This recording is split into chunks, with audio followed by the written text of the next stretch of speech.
closer to you. Is that silly of me? I can't help it. I must confess I'm a mess. I'm obsessed. My heart shall fly. The vibrance in your eyes. So keep on chatting along. Dance with all your might. Oh, whoa, whoa, other boy. I must insist I'm hopeless. Can't resist the way you look. Glowing in orange light. Passion's a beautiful sight. Let's keep on all night. What a boy.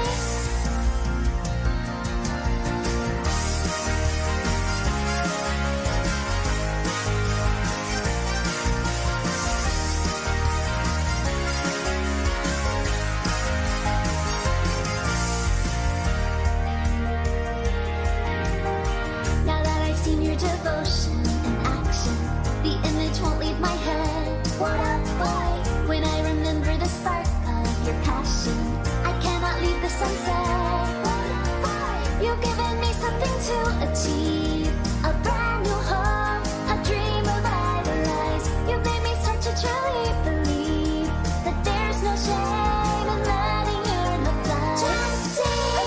Jumping, loving you. I want to look to the stage, but my eyes keep being drawn to you. What am I gonna do? I must not lie, but if I can't deny when you start to cry, you're just my type of guy. So never rein yourself in, show me all your fun. Oh, what a boy. I guess when push comes to shove, I'm in love. I can't believe how quickly I was caught. My stomach's tied up in knots. Should I take a shot? What a boy. Baby, one day. Baby, one day. You'll look my way. Look my way.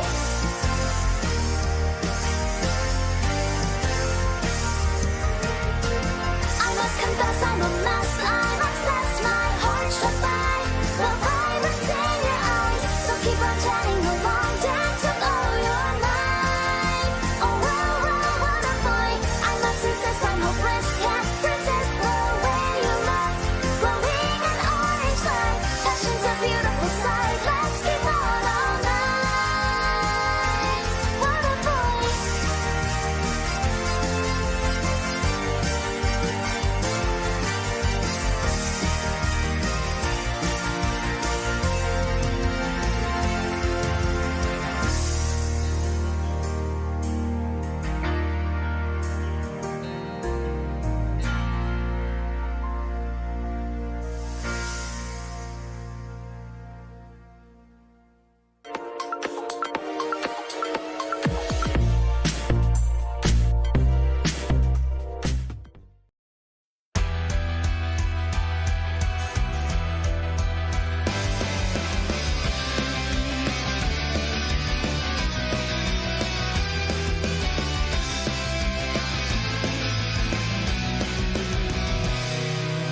Burdened by the sound of words in reverie, a conceptual love yet to be seen.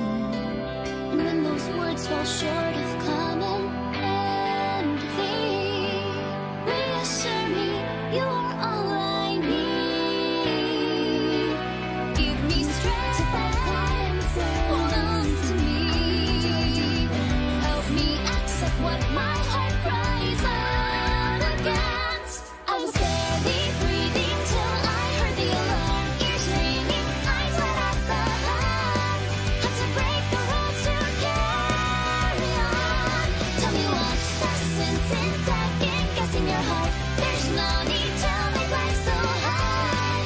I cannot disregard. Lose the love.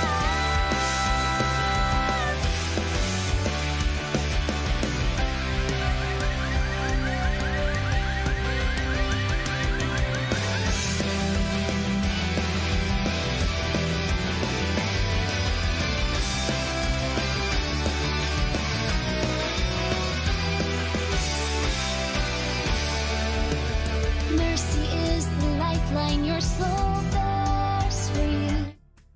Hello! Let me scoot back. Hello! Mic okay? I think so. At least on my end, it is showing that my mic is working. Hello. Hello, Jonathan. Thank you for coming. I fixed the chat names so you guys can read them now. Look, I can read your beautiful chat name. Yay. So, hello. I hope everyone is doing well today. If you're here for the first time, my name is Calina, and welcome to Calina. Today, I'm going to be doing a nice little stream. Oh, Arconox or Arconauts? Arconauts or Arconauts. Hello, thank you. Fritz Mueller! Huzzah! Hello, hello! I love you! Hello! Thank you for coming! Yay! So today I'm going to be multitasking. For one, I'm going to be eating this cheese. For two, I'm going to be drinking this wine. For three, I'm going to be drawing pictures. And for four, I'm going to be... Look at my cat, he's cleaning himself. You see him? Why is everything... Why? It's cute no matter what they're doing. They can be licking their little butthole and it's so... Or how do they do that? Possible. I'm so grateful for cats. Anyways, I'm going to be talking about ghosts. That is the topic today. That is what's gonna be keeping my mouth running constantly while I draw. I'm gonna be talking about ghosts, and I even have some user submitted stories that I'm going to have a robot read while I'm on stream so I can listen to it and draw at the same time. And I have not listened or read any of the stories that were submitted except for one, because it's a story that Natsu sent, and Natsu sent it to me a long time ago before this. But all the new ones I didn't read, so they were from people I trust to like not put something wild in there. If it was somebody I didn't know, then I probably would have screened it just to make sure it wasn't like wild. But these were from people that I trust, so I'm genuinely gonna be hearing them for the first time, and that you guys are, so I'm super excited about that. Been playing tennis. No, I wish. I really want to try playing tennis. I've tried a few times. A childhood friend of mine can play and played when we were in school, and so I've played with her a few times, and I played with my dad a few times, but I was never quite good enough to like actually play a full game. I grew up playing softball. And the way that you like swing a bat in softball is very different from the way you swing a tennis racket. And I just never quite got out of the softball zone. And so trying to learn to play tennis was like trying to unlearn like habits that I have when it comes to like, because my brain is like, there is ball, I have stick thing, I hit ball with stick thing, and I hit it this way, and like that muscle memory kind of kicks in. So... But I also didn't practice super much. I think if I had practiced tennis more, I probably could have picked it up. I have decent hand-eye coordination. I'm not like super great. I couldn't have like been a professional athlete or anything like that. But like, you know, in softball, I can hit the ball. Like, I can hit the ball. And I could hit the ball in tennis. Like, my problem wasn't hitting the ball. It was hitting it where I wanted to hit it and hitting it with the strength that was appropriate, and like how to follow through with the hitting it with the racket so that I had control over where it was going, essentially. So that's what I never quite got the hang of, but I really haven't played very much. I'm pretty confident that if I had practice, I'd probably be decent. Not like, I wouldn't say I'd be good, but I'd be decent at tennis. Like, I could play a game of casual tennis, and I would actually really like to do that one day. In fact, I actually one time, this was a little while ago, when I first moved to Florida, I kind of looked into, well, not first when I moved to Florida, when it was about a year after I moved to Florida, I moved to this different place that I don't live anymore. But it was close to a tennis court. And I actually thought about maybe like seeing if they did lessons, but when I looked it up, it was all for like kids. Like it was like by age groups. And I was like, what if I'm like a full adult who's never properly been taught tennis? Can you teach me tennis then? But I couldn't really see any options for that. I'd probably have to get like a private tutor, and that seems a little awkward. But maybe I'll do it one day. It's definitely, you know how like everybody has those things that it's like, I would like to do that one day, but then they never do it. Tennis, that's gonna be tennis for me. Like my whole life, I'm gonna be like, I'd kind of like to learn to play tennis, and then one day I'm gonna die and I just never got around to it.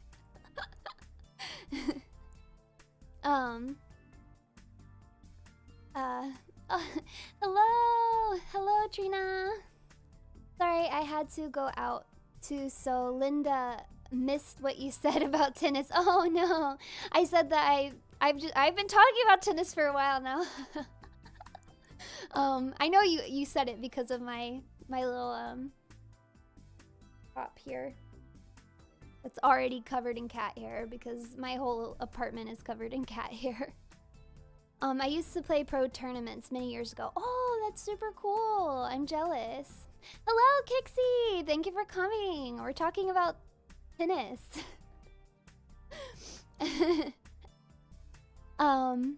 That's what it's like to try and learn martial arts. Try learning karate after the age of 8. Oh yeah, it would be so weird. You know, I've never really felt like karate has never been one of those things that I was like, oh, I really need to learn.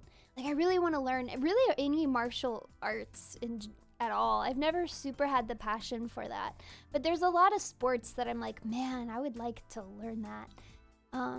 Like tennis is probably my number one, but I also really want to learn how to play basketball. I feel like I would be decent at basketball. Like I've played a little bit. I'm better at basketball than I am at tennis, to be honest. Cause like I can make a hoop, like I can make a shot. You know, I can even make a 3-pointer, you know, with enough tries. But I'm pretty decent at a layup. Like I can get a layup, you know. It's been a while since I've played, so it would be kind of, I'd probably need some practice again. But when I used to play like with friends and stuff, like decent at basketball, and I would like to play and like get really good at basketball. I think I probably could, but I shouldn't say really good. I wouldn't get really good at basketball, but maybe like better than the average person. That's kind of the extent of my talents in all areas. Like I feel like there's a lot of things that I'm better than the average person then, but that's like the most you could say. Like that's the most, like I'm probably better than your average person at softball too, but I'm not good at softball. You know what I mean? And it's the same thing for most of my talents, but better than the average person, but that's about it. That's about it. This is going to be an amazing stream, I bet. I feel good about this stream. I'm feeling good also because I have wine. And to be super fancy, I have cheese. Maybe this becomes cheese ASMR. I won't do that. For you misophobes.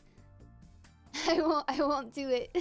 I will warn you guys well ahead of time if I'm going to do an eating ASMR stream, which I would actually very much like to do at some point. But I'll warn you guys so that if you really hate mouth noises, you don't have to listen. Is that top from the collab Forever 21 did like 2 years ago? Yep, that's exactly where it's from. Yeah, I jumped all over that. I got like 5 pieces. Now since then, I've given up shopping at Forever 21. Not that long ago, I decided that I really wanted to stop buying fast fashion.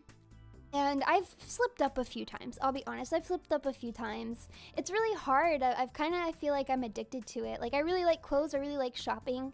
And so it just gives me like, it's just, for me, especially shopping online, is very like therapeutic. It just makes me feel good and I get excited, and then it comes in the mail and I'm super excited to open it up. And it's really tempting when you're looking online to buy like the really cheap items that they have and stuff like that. I've been trying really hard not to do that and instead focus on buying like really nice, well-made, like this is a quality piece of clothing that is going to last me many, many seasons, and I'm paying like an actual price for it, like the price that this garment should actually cost, because it wasn't manufactured in ways that are you know, shady.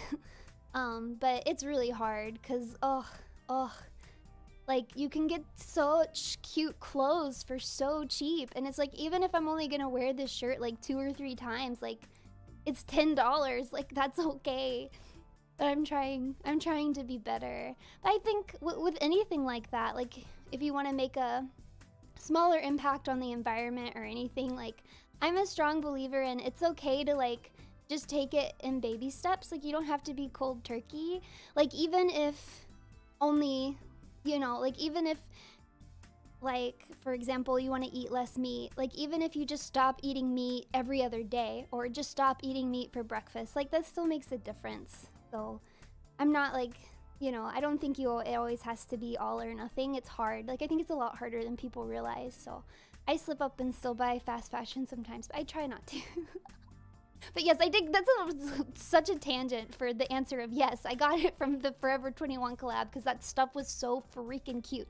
They also had, I'm still so upset about it, so they had this top, and then they had like a white pleated skirt, and it had the yellow, red, and orange stripes like on the bottom of the skirt. And I went to one Forever 21 and they didn't have my size. So I went to a second Forever 21 and they had my size, but there was a stain on it.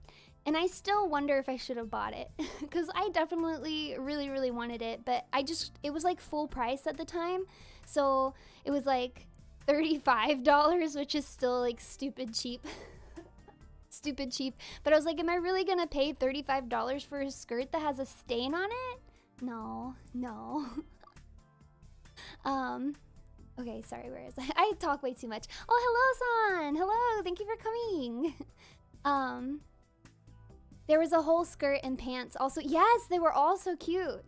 E-Man says, I took Jiu-Jitsu at like 13, and I was definitely the oldest kid there by like 4 years. And that's still, 13 is still so young.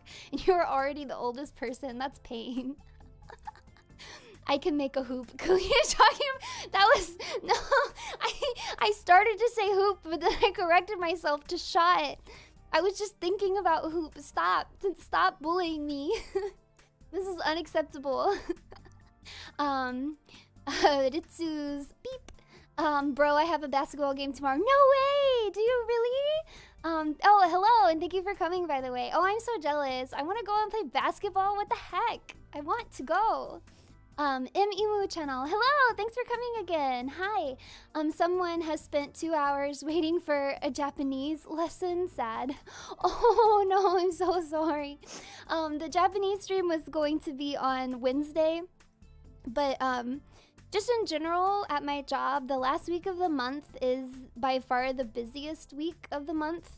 And so I was so busy, and I also had gotten a little bit behind just due to certain circumstances. So I had like a lot of work that I had to do this week. And so on Wednesday, I ended up working like way later than I usually do. And it just like, I got home and I have like a certain amount of things that I have to do every day. Like, or not have to, I guess, but I have like goals of like things that I needed to get done, and I got home so late that it was like, okay, I can either stream or I can get like these 3 things done that I really need to get done. And I decided to get those 3 things done instead of stream because those are all pertain to like content creation, and I was really hoping to get like a cover out. I'm really trying to get covers out like as often as I can, but streaming has definitely eaten up a lot of my time. I really like doing it, so I want to find a way to like make it work. And it would have been fine if I hadn't worked late, because then I would have had the time to do those things and then also stream. But I didn't because I worked late. So I felt bad about it though, but I already rescheduled it. Like you can already wait for it. It's up on my like upcoming streams on YouTube, so it'll be next Wednesday, because Wednesday is always my Japanese language study day.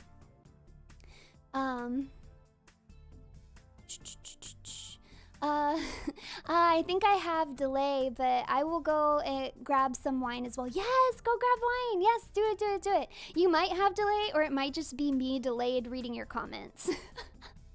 The delay might just be me being behind on reading comments, because that is absolutely, you guys know, I'm so bad at keeping up with the comments, because I just talk and talk and talk and talk and talk. It is really admirable to abstain from fast fashion. It's hard, it's so hard, it's so hard. Anybody who tries, even in the least, I have so much respect for that. It's very hard to find or buy clothes that aren't cheap or made in questionable methods overseas. Yes, absolutely. Ah, Lord Slayer 001. Hello, thank you for coming. It's great to see you again. I hope you're having a wonderful weekend so far. I still have the jacket from that collab. That jacket was so cute. Why didn't I buy that? Mistakes. I got the leggings, but I didn't get the jacket. What? No, it's the Vine. Not again. Oh, frick, I'm on my other account. I knew it was you because I recognize your Twitter. That used to be, it either still is or used to be your Twitter handle. So I did recognize, but I thought maybe you wanted to be discreet, you know? Sometimes I can't tell, like, I know people's names, but then they'll have like kind of a ridiculous like YouTube account name, and then I'm like, I'm just gonna call you that, your YouTube account name, because I don't know what you expect. I thought maybe you were on the down low. You were on the down low. I was like, oh, I'll just say Ritsu's beep. It's a Vine? It's a Vine about basketball? I've never seen that Vine. I'm sorry. I was thinking, like, I didn't know that Kay played basketball, but I was, you know, honestly, I can see it, though. I can see you playing basketball. I didn't know, but I wouldn't have been surprised if you played basketball. Forever 21 is notorious for being stingy with markdowns and returns. I stopped shopping there more because I couldn't fit the sizing of their cute stuff, and their plus stuff was so boring and bleh. Ugh. Brands think plus size people just don't like color or fun. I know. It's such a problem. I really wish more brands had like more inclusive sizing. Like, I totally know what you mean. That's so unfortunate. Get it together, clothing brands. Get it together. Came for the spooky. There will be spooky, I promise. There's going to be spooky later. There will definitely be so much spooky. Bro, hold on. That's the Vine? What? It's okay, I've spent 2 hours waiting, watching PogChamp instead. What? PogChamp? Isn't that the meme, like the picture? Or is that like an actual person? Well, I know it's like a person, but like, does that, the guy in the PogChamp thing, like actually go by PogChamp? Is that like his username? I did not know that. I actually took a picture doing the PogChamp face. I think I replicated it pretty well, but it's also very scary. Talk about spooky. It's a spooky picture of me, so it is hidden away in my Discord. If you're a member, or if you're a patron on my Patreon, then you have access to like all this like other half, secret half of my Discord, Calination, and one of them is Cursed Calina, and I just post like really cryptic, terrible, awful, scary pictures of myself, and the PogChamp Calina went and cursed Calina. And it is hidden there forever. It is not allowed, like specifically that picture is not allowed to leave the server. It will live there and only there forever. Is that the picture where it looks like you're going to eat me? No, that's a different picture. I take a lot where I look like, I like just like getting really close to the camera and opening up my mouth really wide and then like doing crazy eyes like, I'm gonna eat you. That's like my favorite face to make. I want to share it so bad. No, it's literally against the rules. I will kick you from the server. Against the rules. Oh, he does go by PogChamp. Oh, okay. No, the link didn't send. Oh, it may be blocked. I don't know. I didn't do a setting to block it, but maybe it's auto blocked when the YouTube chat, possibly. Oh, sorry, I didn't mean that. It's actually a chess tournament on Twitch. Oh, you like chess. I want to play chess. I haven't played chess in a really long time. Really, really long time. His emote also got changed because he's a racist. So PogChamp is a different emote now. Oh my gosh, whoa, I didn't know that. I'm always so behind on everything. I can't keep up. I can't keep up. I'll send it on Discord. Oh, thank you. I will watch it later. Chess? Oh, do you like chess? Do you like chestnut? Do you like chestnutsu? I'll watch it later.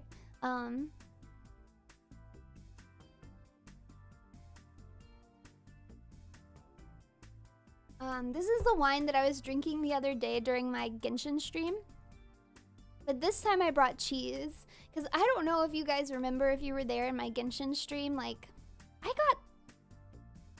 really got, like, not even tipsy. Like, I legitimately got drunk drinking this wine while playing Genshin. I was like, what the heck? I didn't think this wine was that strong. I regularly drink it. So this time I'm not taking any chances. So I brought cheese so I can eat some cheese and soak up the wine in my tummy. That's how it works, right? It'll soak up the wine in my tummy so I don't get drunk drinking it. Okay, I gotta go set up stream, but I love you too, Kay. Thank you for coming. Have an awesome stream. Thank you.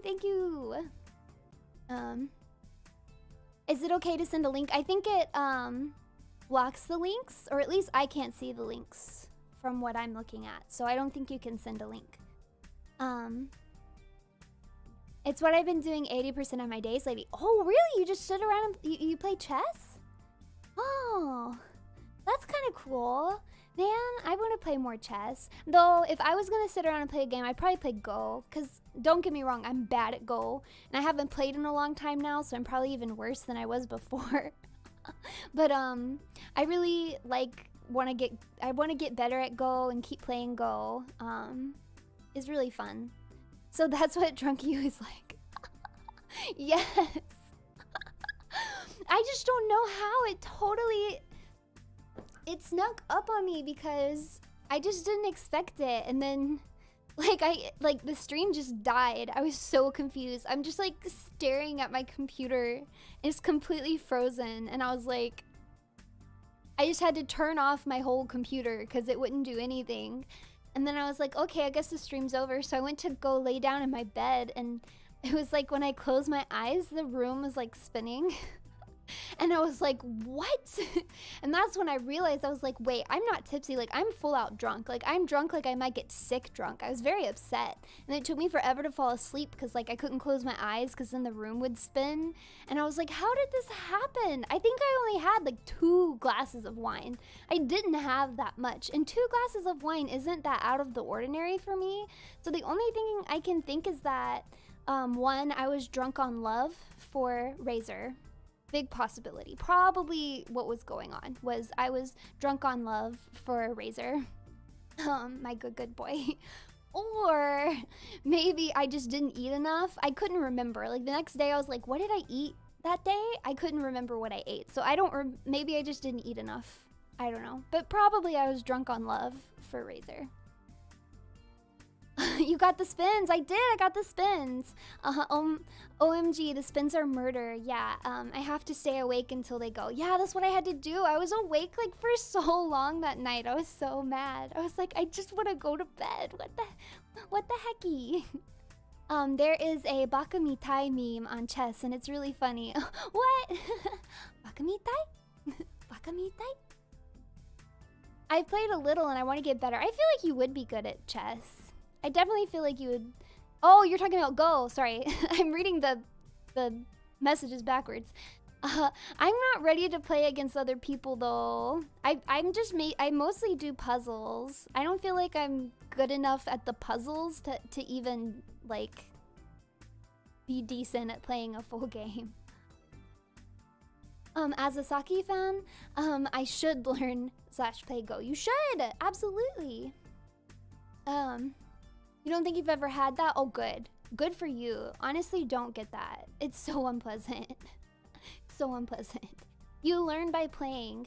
I am not going to argue with that point, but I don't know if you guys know this about me. It's probably a little known fact, but I really hate being bad at things. I really hate losing, and I hate being bad at things. So I don't wanna play another person until I'm good at it. I wanna win. I wanna win. Speaking of drinking too much, I'm being rewarded for some hard work, and my boss's boss told me to expense 6 bottles of wine or up to 120. Do you have recommendations? Ooh.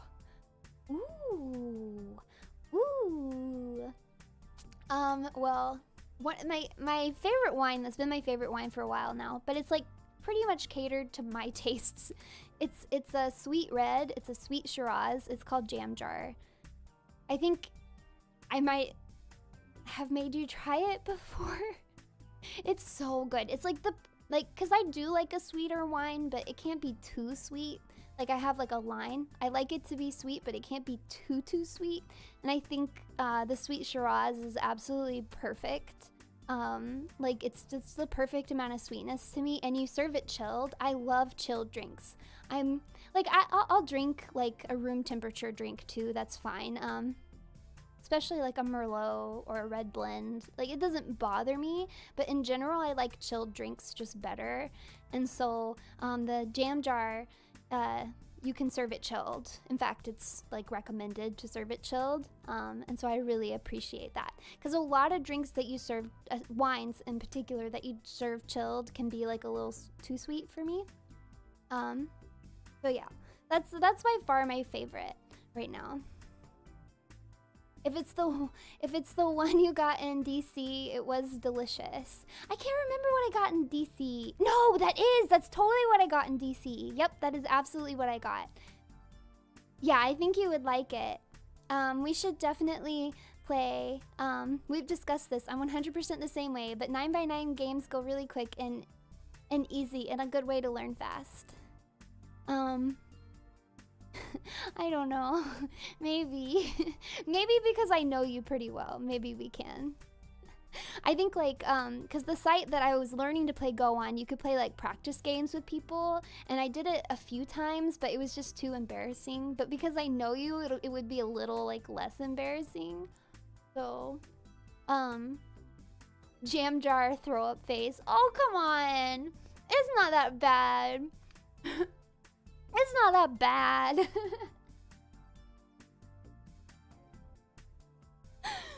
fact, you're the one who introduced it to me. I had it for the first time because you had it. So hate losing, maybe a good and also maybe bad habit. Oh, it's definitely both. Because it can motivate me to get better and practice really hard. But it can also like hold me back from doing things. Like sometimes like I just won't try. Like if it's something I think I'm not gonna be good at, then I just won't try. I just won't do it. I'm like, I'm not gonna be good at that. Like mini golf. I don't know if I've probably been mini golfing at some point, but I cannot remember ever going mini golfing. And when people suggest going mini golfing, I don't want to do it. I have literally zero desire to go mini golfing because I wouldn't be good at it. I would not be. I know that I would be bad at mini golf, and so I do not, like, I won't go. Like, I don't want to go mini golfing. Maybe I would love mini golfing, but I'll probably never find out because I don't want to go, because I don't want to be bad at it. So sometimes it does hold me back.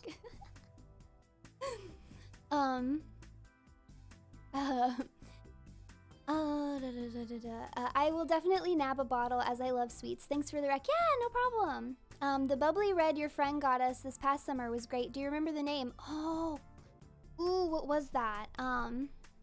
Let's see if I can find it. It started with like a B, right? It was like sweet red bruschetta, something like that. No, that's like bruschetta. Bruschetta is like the the roasted red peppers thing. It was like sweet red wine. Google sometimes. Oh, it is. No, bruschetta. Right? No, it's bra. That's why it's wrong. It's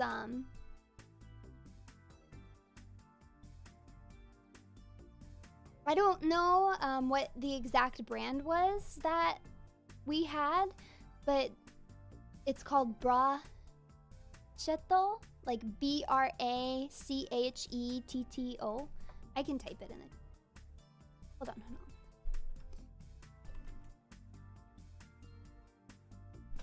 There you go. That's how you spell it. Bruschetta. I don't know how to pronounce it. Brachetto. It's a sparkling wine, a red sparkling wine that's I think it's relatively sweet, but again, not too sweet. And it is very good. Let's see. This particular brand says the bouquet is delicate with scents of ripe red fruit, strawberry, blackberries, and roses. There is a good balance between the sweetness and the freshness, which makes this wine very pleasant. Yeah, I would absolutely agree with that. Yeah. Very, very fresh, but like sweet but fresh. You know? It's very good. Bruschetta. Next fanime, I know a place for mini golf. No, I'm not going mini golf. No. The Chateau Saint Michel Sweet Riesling you introduced me to is still my go-to. Oh, really? See, I prefer just the regular Riesling. I do like the sweet Riesling. It's a little too sweet for me. But I do like it for sure. I have a lot of friends who only like sweet wines, so I feel like I've become very versed in sweet, like really sweet wine. Because I can drink it. It's not like my go-to if I'm drinking alone, but I do like the way it tastes. And I feel like I end up buying it a lot because that's like what my friends want. If I buy one that only I will drink, then I end up drinking the whole thing. And that's no good. If you want a fun spooky game, Phasmophobia, you hunt goats. You hunt goats. That's what you... Goats. You hunt goats. I wanna hunt goats. I wanna hunt goats. Yeah, I've heard of Phasmophobia. It looks fun. I really like games with, well, I shouldn't say that. I like pop scares in movies. I really enjoy a pop scare, but I've never actually played a game with a pop scare. So I shouldn't say that I would like games with pop scares because I've never actually played one, so maybe I wouldn't like it. But I do like movies with pop scares. I like haunted houses a lot. Like, I really enjoy that, like, experience. When I get scared, I run away. So if I was playing Phasmophobia and if I was had my desk in like standing position, I would probably like run for the heel. I just run out of the room.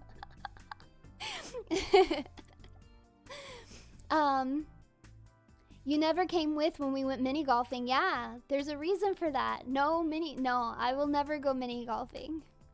You talking about wine is making me upset. I don't like drinking. We still need to get together and get drunk on soju since that's the only thing I drink. Hey, I'm down for soju.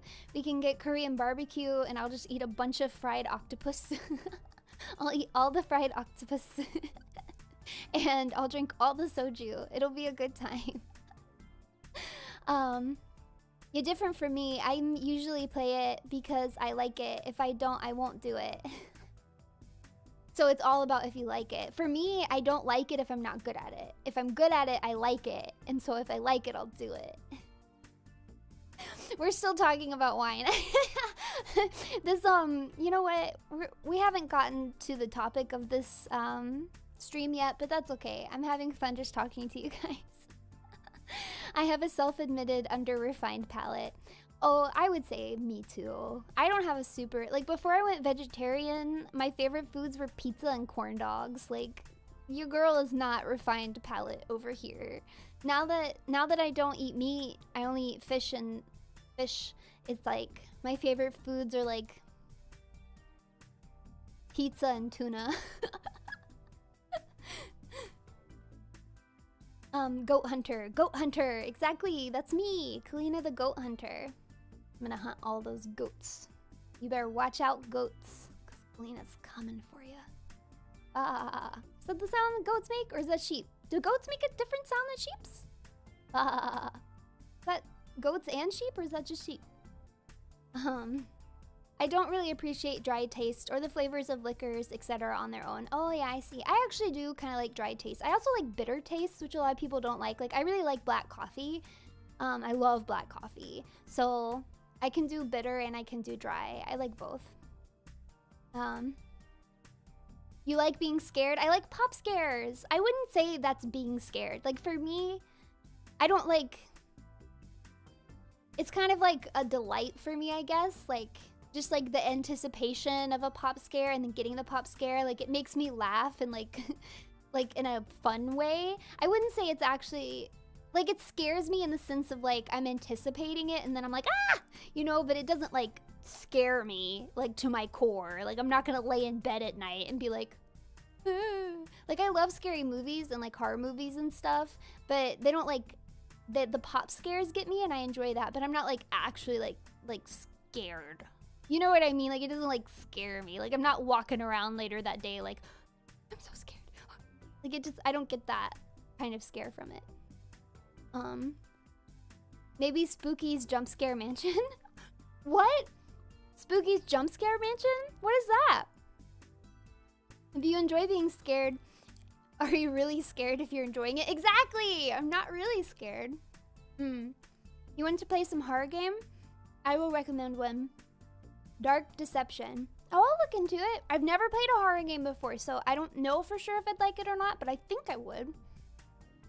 Little Nightmares might be up your alley for spooky games. Oh my gosh, there's so many spooky games I'm gonna have to check out.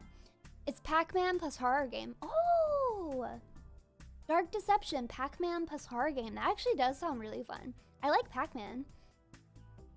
Do they even have pizza in Florida? Natsu, of course they have pizza in Florida. By the way, I found Pocky at the grocery store? I know you can find it at like Asian markets, but they have it at the grocery store? That's pretty cool. So then you're not really scared, so then it's not scary. So you like...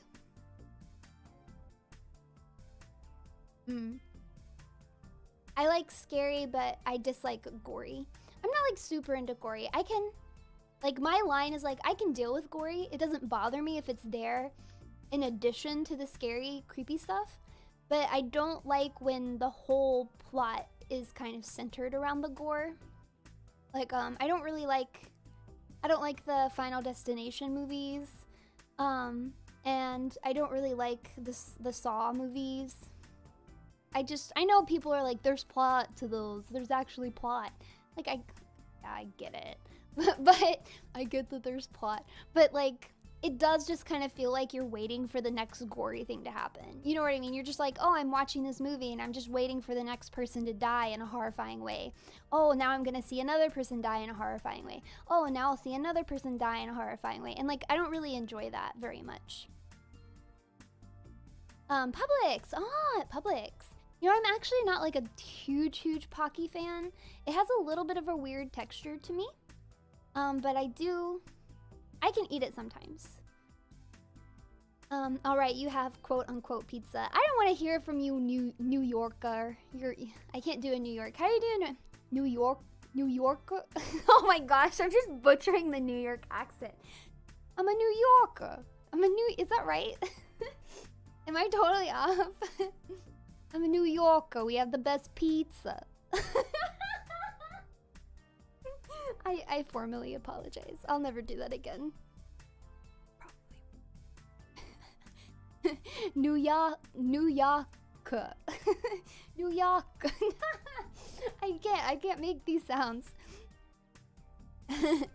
As a New Yorker, no, they have quote unquote pizza. It's so rude, so rude. Have you seen The Grudge? I have seen The Grudge. I do. I watched it when I was really young, actually. You sound like you're trying to be from Brooklyn. Yo, I'm from Brooklyn. We've got the best pizza. Oh man, that's so bad. Yeah, you butchered it. That's okay. That's okay. Because people butcher Southern accents all the time. And you know what? I kind of dig it. I kind of dig it. All right, so let's actually get into, I'm gonna switch over to this because I actually need to, I don't know, draw. I actually need to be drawing because I promised I would get this done. What happens if I do this? Oh boy. That's so tiny.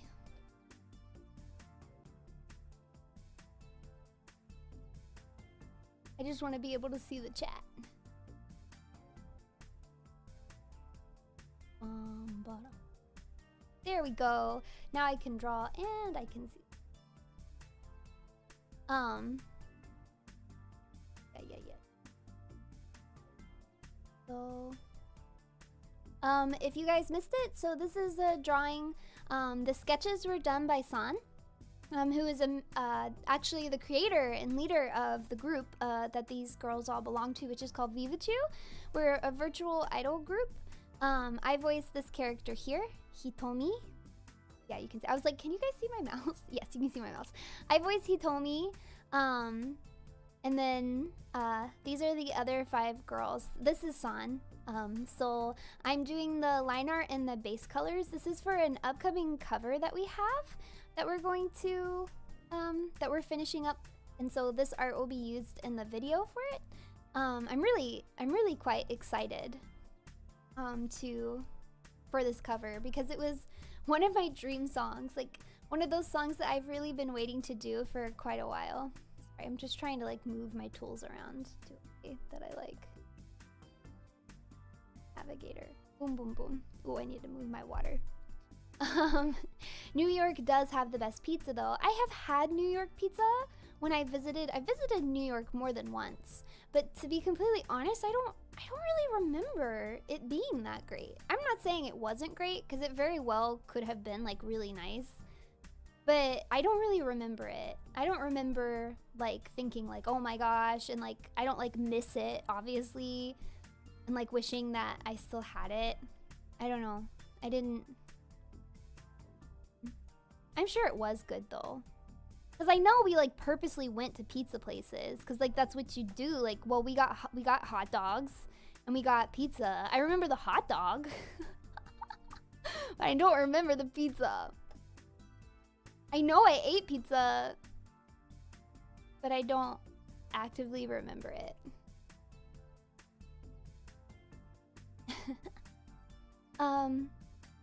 Let's see. Closest to New York pizza is probably Sbarro's, like from the mall. Sbarro's in the mall. The mall pizza. No, say it ain't so. Say it ain't so, Mike. Say it ain't so. The left picture really makes me want to see Calina with wolf vampire fangs for some reason. Oh, really? I have a few drawings of me with little fangs. Like the art I did of myself for my glass doll cover when I was still with Mosuri, I drew myself as like a vampire. So I had little fangs in that. I like drawing fangs, they're cute. But I gotta say, not a vampire fan. Really not a fan of vampires, you know? Really not. Oh my gosh, there's a fruit fly.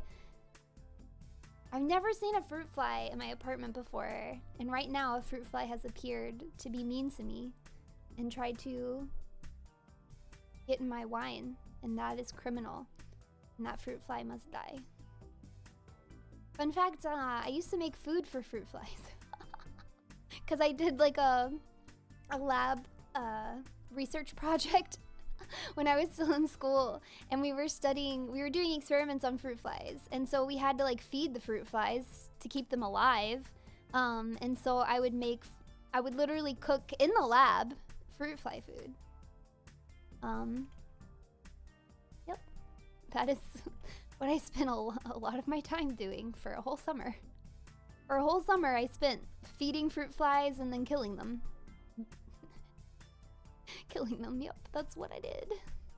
Well, first I would get them drunk. I would feed the fruit flies, and then I would get them really drunk, and then I would freeze them to kill them. The Drosophila.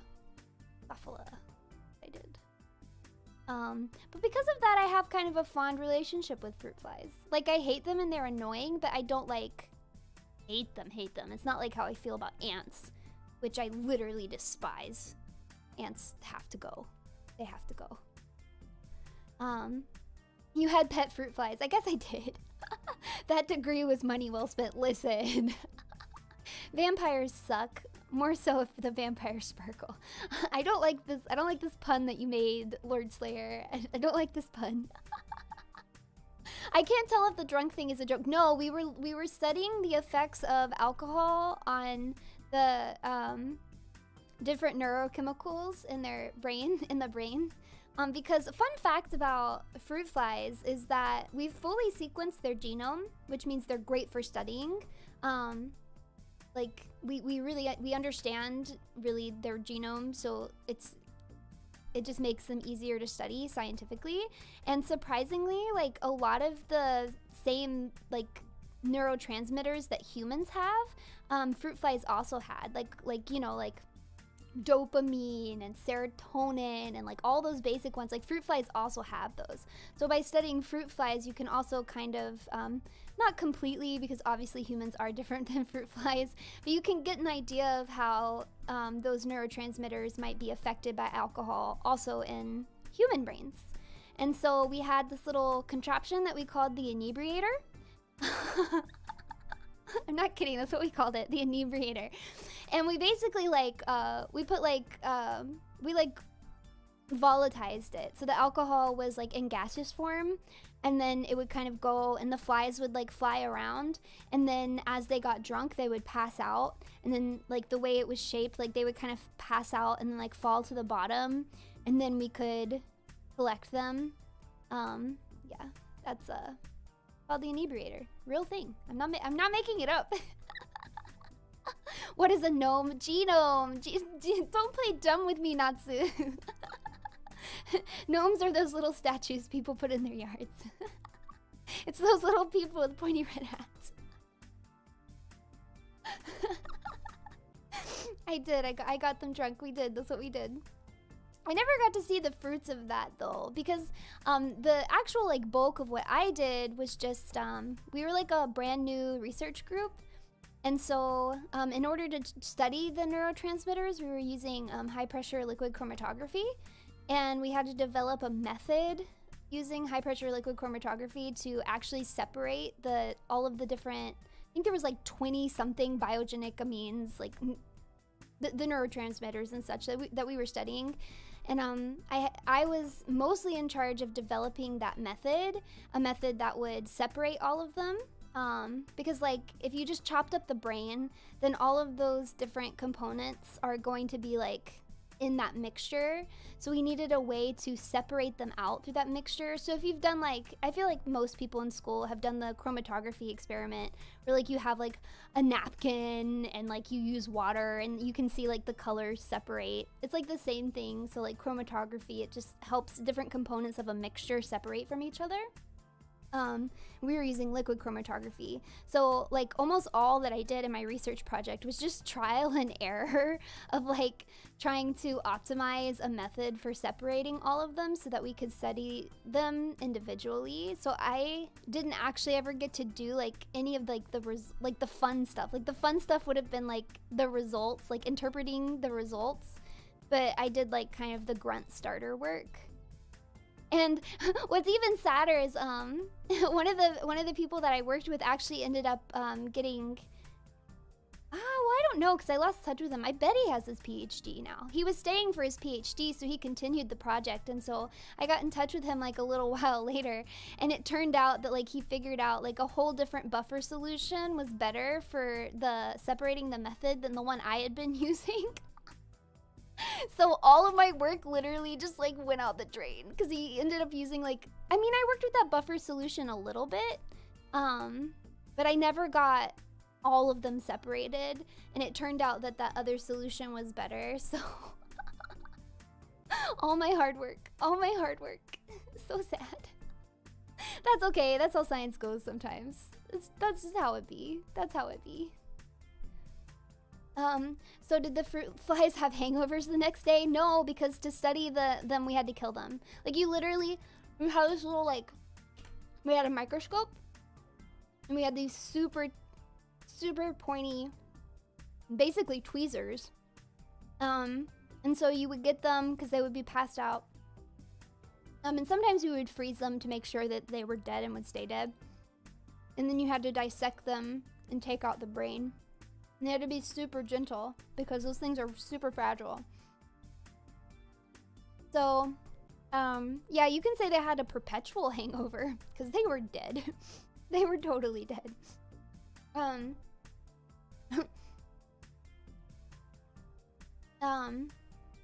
Don't forget anime night this weekend.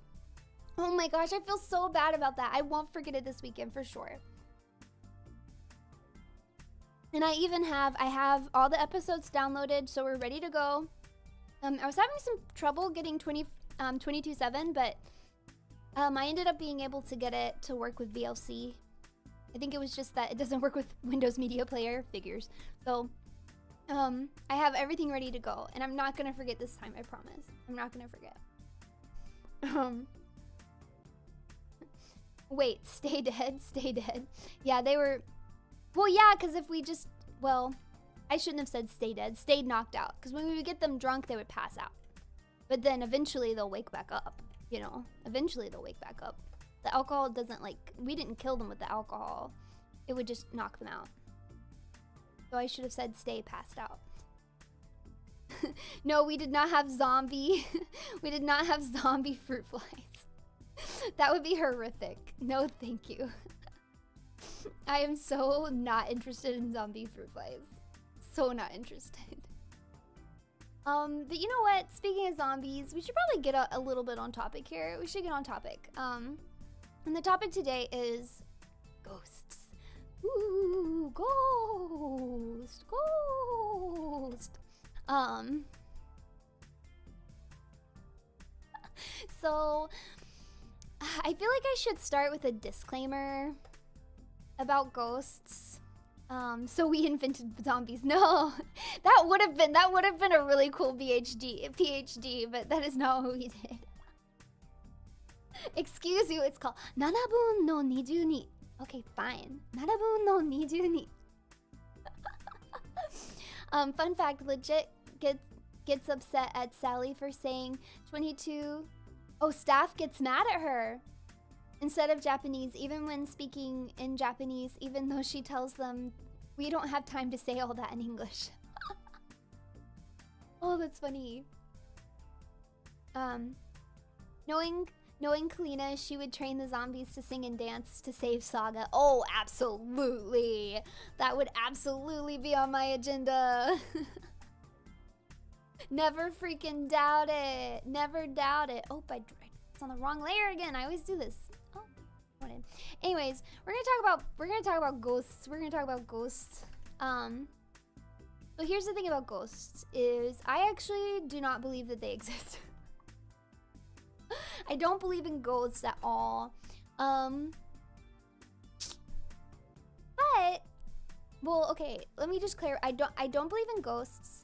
And I don't believe in cryptids. I don't believe that aliens have made contact with Earth. I don't believe that our present and future are actually happening at the same time as the present. And so sometimes we can lapse and see visions from the future, see visions from the past, because it's all happening at the same time. I don't think that is going on. I don't think it's parallel universes.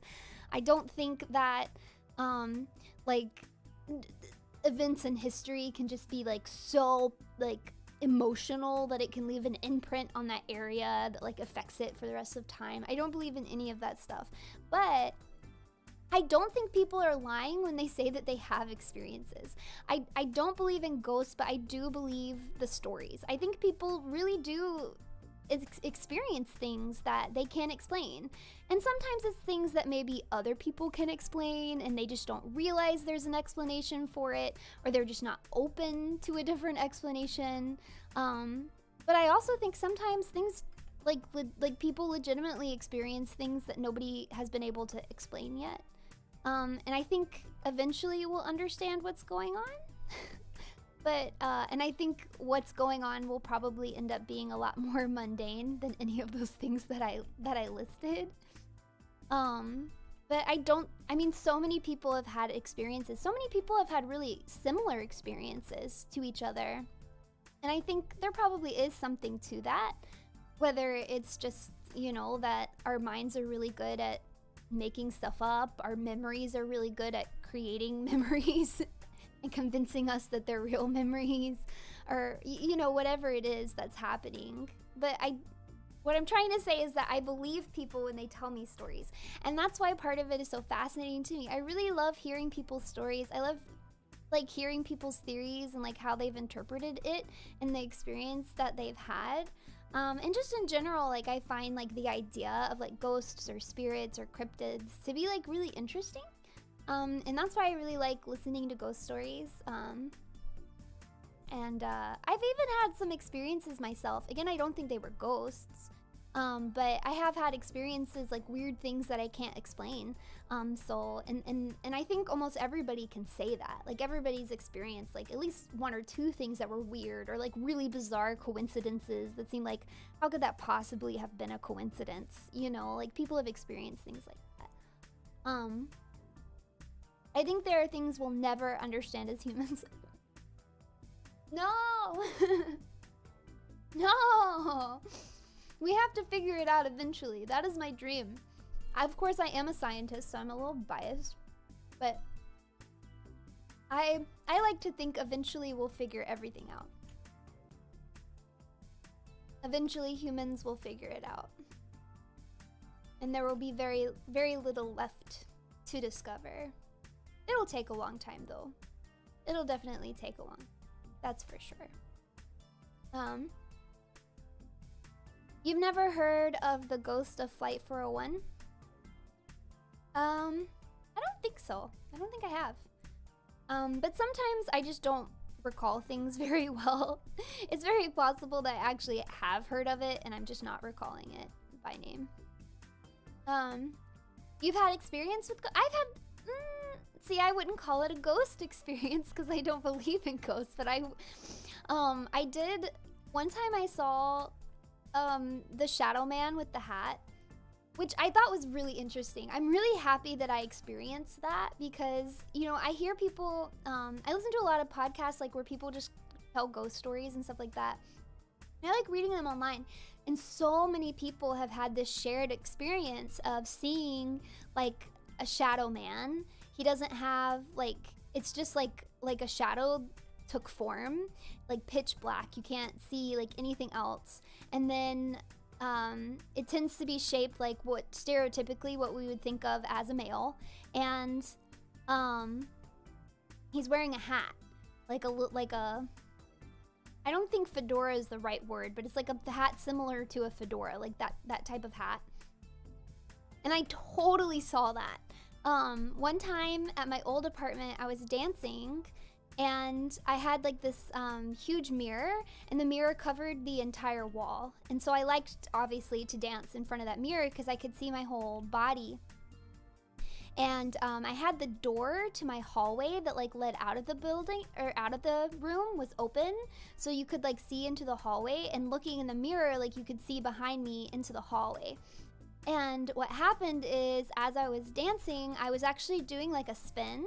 And so I spun around, and when I was facing away from the mirror and looking into my hallway, I legit I saw this like tall shadow figure wearing a hat. And of course it was like instantaneous because I was like mid-spin. And so I immediately was like spun back around. And when I was looking in the mirror, I couldn't see him at all. So of course, like, I'm like looking in the mirror to try and see him. Now I don't believe in ghosts, so I didn't really freak out yet. I was kind of just like, whoa! And then I just finished the dance. And so when the dance was over, I was kind of like, and then I think I called my mom. I called my mom because I was like, I'm freaking out. Like that was so scary. Like it was scary, but like I kind of immediately was like, well, there obviously wasn't a person there in my room. Like I think it's just some, like, I don't know if it's a trick of the light or just something that happens that our brains do at some point. I don't know what it was. I mean, it's just one of those things, like, I can't explain it. I can't explain what I saw or why I saw it. But it did, in fact, look like what people describe. Like a shadow man with a little hat. So I'm pretty happy that I have my own shadow man with a hat experience. Even though, I mean, I don't think it's an actual shadow man personally, but I think a lot of people have genuinely experienced seeing that, and I have too. What about all the recently released information on UFOs? This past week alone, there was a recording release of American Airlines pilot reporting an encounter. I haven't kept up with any of that, so I actually don't know what you're talking about. I've personally never seen anything that I thought was convincing to think that aliens were actually here. But I'll have to look into what you're talking about because I actually genuinely haven't seen that. Most recent UFO sighting I can recall was what the military released in the last year or so. Oh yeah, I remember when that happened. And then everyone was gonna storm. They were gonna storm Area 51. Is that what it's called? 51? 51? Man, for these little spiky things, I went totally off of, like, I did not follow San's sketch. For no reason. Her sketch looked fine. I just decided not to follow it. I don't know. Why did I do that? I have no explanation. I cannot explain. It's a common phenomenon that people who believe in conspiracy theories, aliens, or things like that have a higher likelihood of seeing faces in things where faces don't exist. They're likely to see shapes. Oh, okay, so I have heard that. Well, and that's the thing, like, even people who aren't, like, believe in conspiracy theories, like, our brains in general are just very, very good at picking out, like, making something look like a face when it's not. Like, we kind of look for faces. And the theory behind that is that it's like a survival technique. Who knows? I don't know. I think some of that stuff gets a little mumbo jumbo when we're talking about like that kind of stuff. But that's what I've heard, at least. But that makes a lot of sense to me, I think. Most sightings can be explained to a point. To a point. Social evolution. It's super interesting. Yeah, I think that is interesting. So I think it's time to listen to a submitted story. So I'm gonna have like a computer voice read it, so that we can all hear it. So it might sound a little weird because it's gonna be like a computer voice. All right. Here we go. Are you guys ready? I might turn the desktop audio up just a little bit to make sure you guys can hear it. Oh, maybe that's too high. Okay. Coda here. I actually have two experiences.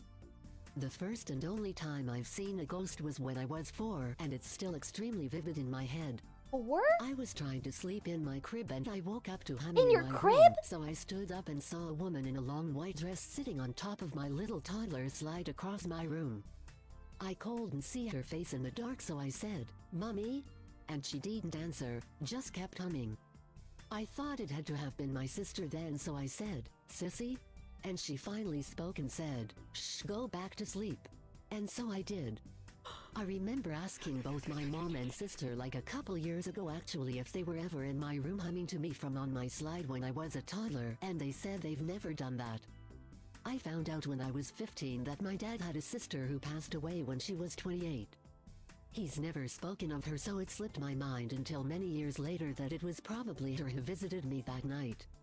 Oh my gosh. Second experience is a little more sinister and takes place in 10th grade at a friend's birthday sleepover party. She was obsessed with horror and the supernatural, and her mom had recently passed away, so she wanted to do a seance to see if we could contact her. No. The plot to at least 10 regretful horror movies. There were 8 of us, and we did a prayer protection circle before starting. It was ultimately not very fruitful. We didn't seem to get any evidence in that moment. We went to sleep shortly after because we felt drained all of a sudden. I remember having this awful nightmare that I also vividly remember down to the last texture detail of the cavern cell we were all being held in. Whoa. There was this monstrosity of a demon who was standing in front of the bars telling us individually how he was specifically going to kill each of us and laughing.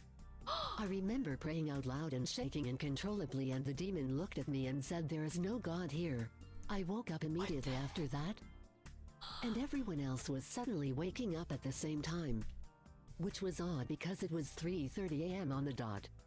The first person who was awake said a loud bang woke him up minutes ago.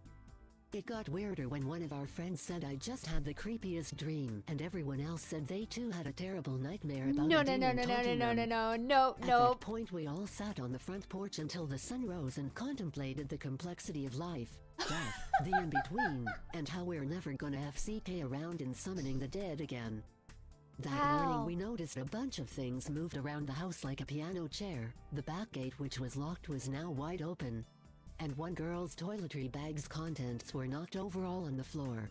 No. Needless to say, it was one birthday party I won't ever forget. Whoa, that is literally terrifying. That is so scary. I do not think I would have recovered from that experience. That is absolutely terrifying.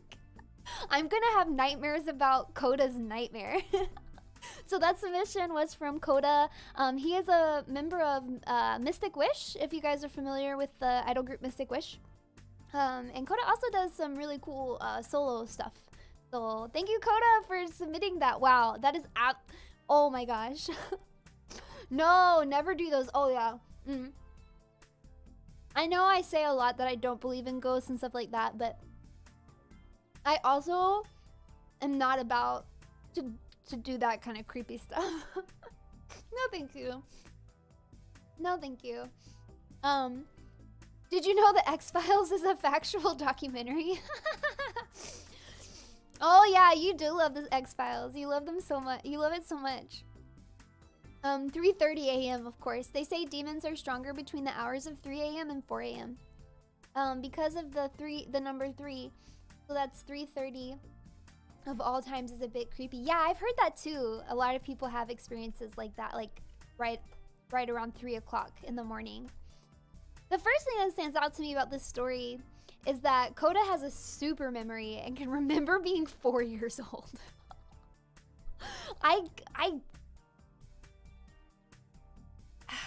never thought hard enough to like figure out what my earliest memory was, but it's definitely not 4 years old. Like I've heard, like I remember things because people have like told me things that happened when I was 4, but do I actually myself of my own brain power remember things from 4 years old? No. Coda's saying he can remember things from when he was in a crib. I don't ever remember sleeping in a crib. I do not remember sleeping in a crib at all. No recollection of ever sleeping in a crib. No. Last time I can remember being in a crib was when I crawled into that crib in Ritsuko cosplay at Holiday Matsuri one year. And I took a picture and I posted it and said I was in gay baby jail. That's the only time I can ever remember being in a crib. That's like wild. Like people who can remember that far back, I'm so jealous. Like my memory is so bad. I can hardly remember anything. Much less being 4 years old. Oh, but that is really creepy. Like just like the humming and then telling you to be quiet and go back to bed. And then like little baby Coda's like, okay, I guess. It just goes back to sleep. Like this is normal. Everything's fine. There's nothing to worry about. No! And then the second story, so like the prayer of protection, I don't know, like I feel like that seems a little counterintuitive to me, cause like the kind of spirits that would protect you, aren't they the same spirits who would be like, don't freaking do this? Like I would think like any spirit that was like benevolent would like also like be like, well, you're not allowed to do this malevolent stuff. Like you're not allowed to do like these seances and stuff. But maybe I just have a different understanding of like spirits and stuff than other people. But yeah. Oh, that's wild. That's so scary. That dream sounds horrifying. I'm gonna have a nightmare about your nightmare. I feel like that's something that happens really often though. Like I hear people talk about like they have a dream and then somebody else had like a very similar dream. Like I feel like that's not necessarily an uncommon occurrence. Like that's something that people experience, and that's wild to me. I've never experienced that personally. I've definitely had dreams and then like something very similar to the dream happens like right after I have the dream. But I feel like that's just kind of coincidence. I don't put too much on that. But I've never had like a dream and then somebody else also had the same dream. That would really freak me out. I would not enjoy that. I would be very scared. For me, this definitely feels like they had angered something since, like, I don't know, it's too coincidental for them to have the same dreams and all wake up at the same time. My oldest memory is my uncle watching South Park and my mom getting mad saying, "What if this is his first memory?" Stop. Are you kidding me? Did that really happen? Natsu, that's hilarious. That is absolutely hilarious. Nah, because any spirit could come through. But that's why it's dangerous, because any spirit could come through. That's what I've always heard, like Ouija boards and seances and things like that, like from people who really believe in spirits. Like they're like, you have to either never, like you should never do it, or they're like, you should only do it if you really truly know what you're doing and have experience and stuff like that. But, like if you're not experienced and you don't like know exactly what you're doing, that you really shouldn't play with Ouija boards. That is what I've always heard. However, I have played with a Ouija board. I had a roommate in college who was really into ghosts and spiritual things. She believed that she could see spirits and like communicate with spirits. Like she thought she was somewhat psychic. And she had a lot of experiences. And one time I visited her home with her on one of our breaks in college. And she was like, wanted to do like Ouija board. And I, didn't really believe in that stuff, so I was like, okay, sure. And nothing really creepy happened. It was actually really sad because we like asked if anybody was there, and then it spelled out the name Anne, I think. I can't remember. That could be totally wrong. I don't remember what the name was. But then it turns out that that was her grandma's name or something like that. And then she got like really upset, like, but like happy upset. Like she was like happy that like happy and sad that she was able to contact her grandmother. And then she asked her grandma if she was proud of her, and the planchette legit went to no. And it's one of those things where like I know I wasn't moving the planchette. Like I was like very genuinely, if I was moving the planchette, it was completely like subconscious. I wasn't consciously moving the planchette. And even if I was doing it on purpose, like I didn't know what her grandma's name was, so I couldn't have spelled it out. I don't know if my roommate was moving the planchette. But then it just kind of went downhill from there, because that obviously like really hurt her, that her grandmother wasn't proud of her. So then it was kind of a sad night after that. But I think about that experience a lot. But it almost just makes me wonder if like maybe that was something my roommate was worried about in the back of her head.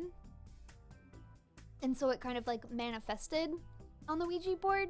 And when I say manifested, I mean like she like subconsciously moved it to no, like moved it to her grandma's name and then moved it to no. If I believed in spirits, I just feel like that's something I would do to me. Like that's something I would do to me. But that was my Ouija board experience. I'm someone who knows what I'm doing and I don't want to touch one. Ooh. Maybe in a hotel where I don't have to clean up the mess. Wait, the mess? What, the mess? What, the mess? How is it gonna make a mess? Is it really gonna make a mess? Oh my gosh, that's creepy. Thank you again for submitting those stories, Coda. I don't think Coda is here, but if Coda watches the playback. Thank you, Coda. The VOD. The good old VOD. Video on demand. I didn't know what that stood for a long time.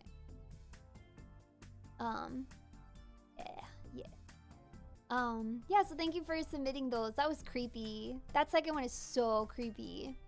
Not a fan. Definitely not a fan. It's possible for it to make a mess. Like move things around the room and stuff. I would actually really love to experience something like that. Like something where like something was moving and I couldn't explain it. Like that would be really fascinating to me. But also knowing my mind, like I would find some way to reason it, because it's just the way that I think and the way that I experience the world. But let's go to another one. So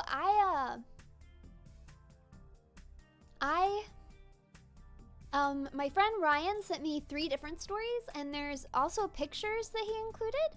So we're just gonna go through each story, and then I'll show you guys the pictures that he sent. Now I will say I have seen one of the pictures and it looks fake to me. I'm sorry, Ryan, it looks fake to me, but I haven't read the story yet, so we're gonna see. And then I'll show you, well, I'll just show you, you guys will see the picture and then you can decide for yourself. But let's hear this story. I live in a small town in California where not a whole lot goes down. It's one of those towns where everyone kinda knows each other, and like those small towns, we have our own urban legends. One of those urban legends is about a haunted road that exists in the backyard of our town called Sycamore Road. This road is tucked away in the back of our town, hidden by the overwhelming fields of orange trees that rule over us. Most people wouldn't even know the road exists. You'd have no idea that it's even there while you're driving on the highway if it weren't for the big haunting tree that sits right next it. In the day, this road seems innocent enough. You make a right turn off the highway around this big creepy tree, and you follow the road as it just goes straight through orange trees and maybe a plant nursery on your right, but mostly orange trees. Eventually you'll find people's houses and whatnot, and that's all fine and good. At night, the road is a different story. The road just feels different. The road feels alive. It feels like it's watching you. It feels like someone else is ever present as you go down that road. There are stories that you'd hear from pizza delivery drivers who have to go down that road that their GPS would mysteriously stop working, or they'd find new roads that weren't there before, or they'd be led to dead ends by said GPS. There are even stories on message boards about truck drivers who would see a lady in white that'd appear in the middle or side of the road at odd hours of the night during their trips on the highway. No. Sometimes, she'd even appear in your rear view mirror if you weren't careful. No. Back in the 1800s, there was apparently a big-ass flood in my town. This lady lived on Sycamore Road, and during this flood, the water washed through her street and carried her child away. She went into the surging river to find her child, but she too got carried off and died, never finding her child. The legend says, her ghost haunts Sycamore Road forever looking for her child. At least, that's how I think the story goes. Someone on those message boards I found said they took this pic of her. Okay, so, let me show you guys the picture.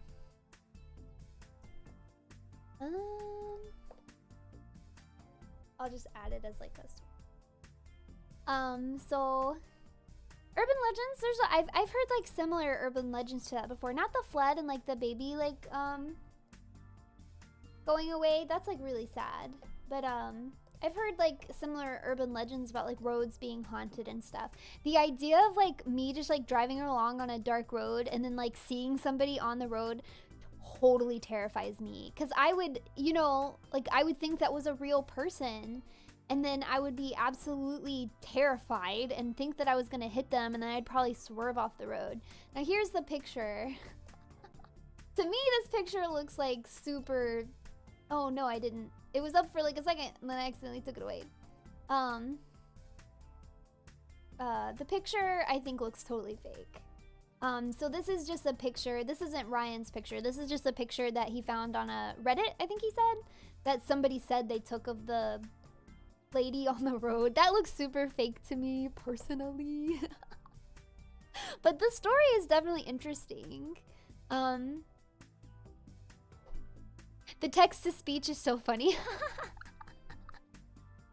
I kind of like it. I think it makes it a little spookier. One of my other friends who is more of an expert said you can leave a portal open or things like that can get attached to the room. Oh gosh, that sounds super dangerous. Spookiest place I've ever been to was Gettysburg. Oh, I've been to Gettysburg. Pretty sure I've been to Gettysburg on a school field trip.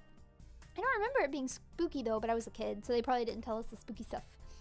I feel like I've heard about this story. Yeah, it sounds like it's like a pretty popular story from his town. I've been lurking for a bit, but I've got to run some evening errands before getting settled for the night. In case I missed the end, thanks for the fun stream. Oh, thank you for coming. Yeah, absolutely. And I hope you have a good time finishing up your errands and then settling down for the night. That sounds really nice. Fall. That was the first story that he submitted. I think the other two stories are more like his actual like personal like experiences. So we'll get to hear those. Let me set up the next one. And thank you so much for reading that, like, or sending these stories, Ryan. Like, that's pretty cool. Oh, this one? Oh, here's the second one. He told me that he used to work in an antique shop. So this is one about the antique shop that he used to work in. I'm sure this background music, my calming background music sounds great along with these horror stories. I should have picked like a scary background music, but I didn't think about it. I didn't think about it in time. Several years back, I used to work at an antique store in our town. The shop was right off the highway, so it was quick access to anyone who wanted to stop by and check it out. It was a pretty cute little shop with all sorts of antiques ranging from your typical ancient furniture to old collectors' Star Wars action figures. Ooh. The way the shop ran was we'd rent spots in the store to anyone who wanted to sell their items, a simple monthly fee, and a small percentage off your sales, and boom, you had a spot. As you can imagine, we'd get loads of different characters selling in our store, and many different kinds of items there. With the huge assortment of antiques in one place, you could surmise that at least some of them had to be haunted by a spirit or something, right? Well, you'd be correct. In the earlier year we used to be open until 8 p.m. on weekdays. It'd get really dark as the street lights didn't always illuminate the parking lot very well. I was usually the one closing, and on one of those nights the store felt a little weird. I couldn't exactly put my finger on why, but it did, almost as if someone else was still in the store. I double-checked the bottom and top floor of the shop and no one was there. I then turned the lights off and began balancing the cash register for the next day so then I can go home. While counting out the money, I took a quick glance at the security cams, and suddenly I saw someone standing at the end of the hallway. Oh, no, no, no, Like, no, no, no, excuse no. me? I double-checked the floors of the store and upstairs. How is someone still in here? I looked closer, and it looked like a silhouette of a person wearing a trench coat and hat that was just facing a wall with their hands behind their back and was see-through. I was lowly freaking out. I left my desk and looked down the dark hallway where the security camera was pointing, and I saw no one standing there. I went back to the security cams and saw the person standing in the same spot, and moved. I hurriedly put my stuff together. Looking back at the cams, I saw a very obvious floating orb gliding down the hallway from where the man stood and moving towards where I was. I just grabbed all my shit and ran out of the shop. To Same. this day can't really explain it other than having experienced a ghost. Here's a picture of said spook I took before running out of the shop. Whoa, you took a picture before you ran out? You have way more bravery than me. I'd have been gone. Gone. Alright, so I'm going to show you guys the picture. Oh, you know, I'm not really seeing...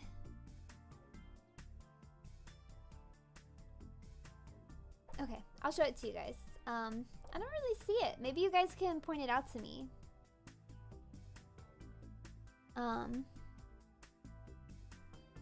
Because I don't really see it. Am I looking for the orb, maybe?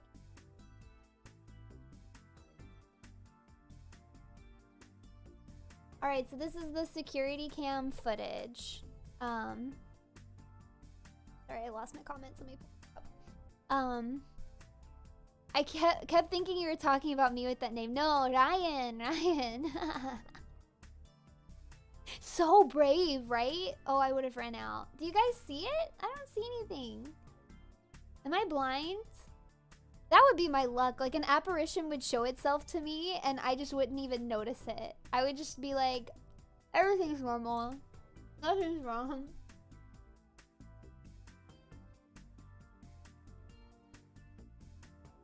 I don't see an apparition in this photo. Am I crazy? You don't see it? Yeah, I don't see it either. The only thing I could think is like, I see this right here. I don't know. Can you guys see my mouse? You probably can't see my mouse, huh? Like, here, hold on. I'll put it in the, I can put it in.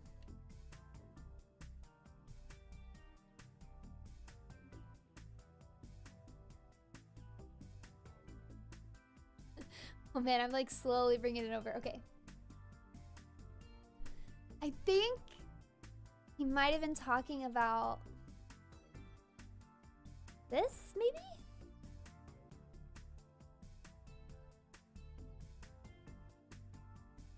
That thing, maybe? This thing?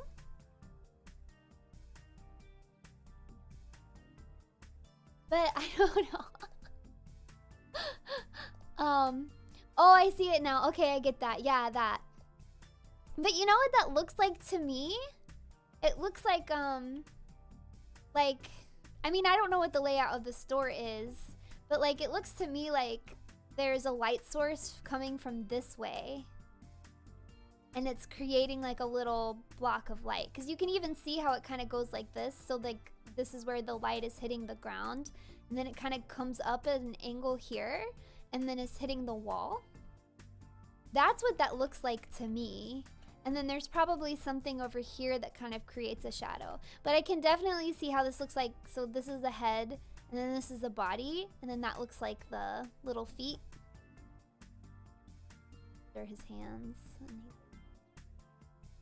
the little man doing his thing.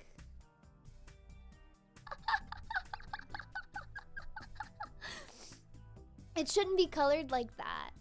I mean, I don't know what the colors are supposed to look like. It just looks like light to me. It honestly just looks like light to me. But what do I know? There shouldn't be an outline. It is spooky. It is definitely spooky. And if I was already spooked out and I saw that, I would be running. I would be so running. A man at the end of the hall. Oh, you saw it first. You saw it first. But that is so brave. Ryan is so brave because the second I saw a person, like, I would have thought somebody broke in and I would have hightailed it out of there. I would have been like, nope, I'm going. This actually reminds me of one of the experiences that I have had. I was closing up a theater. I ran the light board for a theater show. Actually, no. I did run a light board, but I wasn't actually running the light board for the show. I was assistant stage managing the show. And so sometimes I was the very last person to leave. And so I would have to lock everything up and make sure that all of the lights were off and stuff.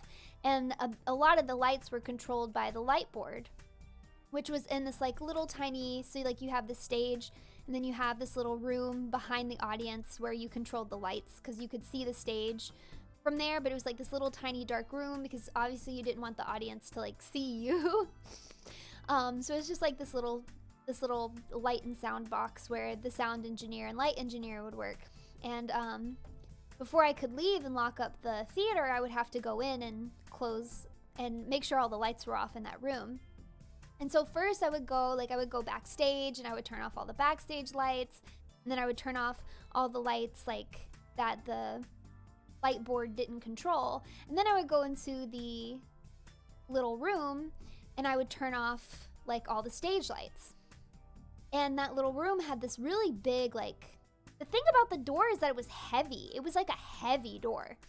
It wasn't one of those doors that you could just like easily push open and close. Like, I mean, it was a heavy door. And that door that led into the sound room actually led right into the lobby. So the lobby lights were on, fortunately. The lobby lights were on.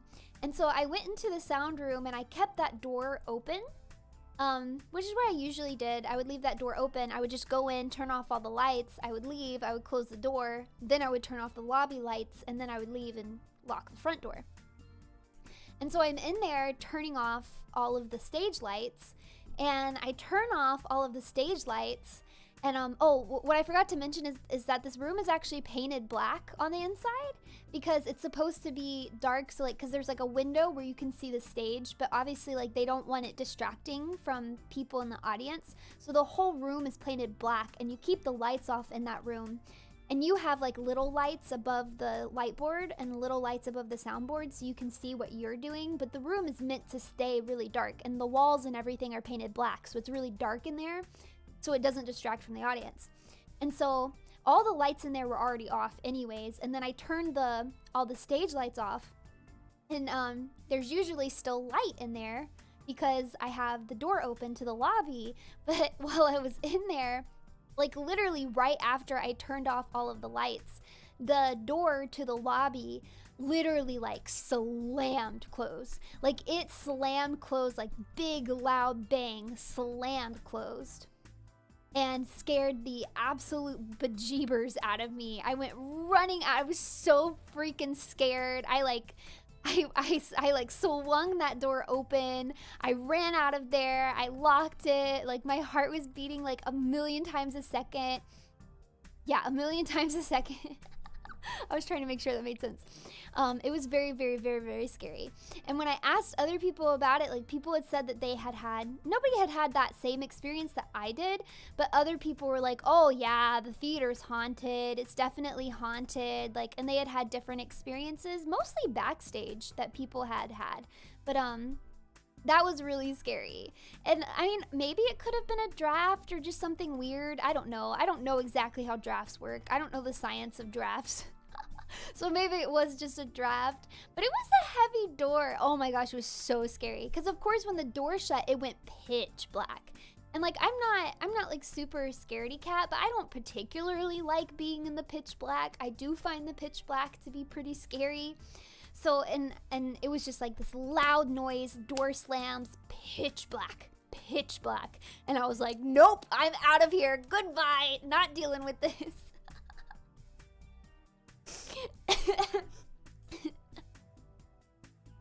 Definitely sus for you. Yeah, Calina, it was a draft. Ghosts don't exist. I don't know what it is. I don't think it was a ghost, but it was definitely really scary. I was so scared. You would have to pay me quite a bit of money to relive that experience. It's very, very scary. Though I suppose it wouldn't be as scary if I knew it was coming.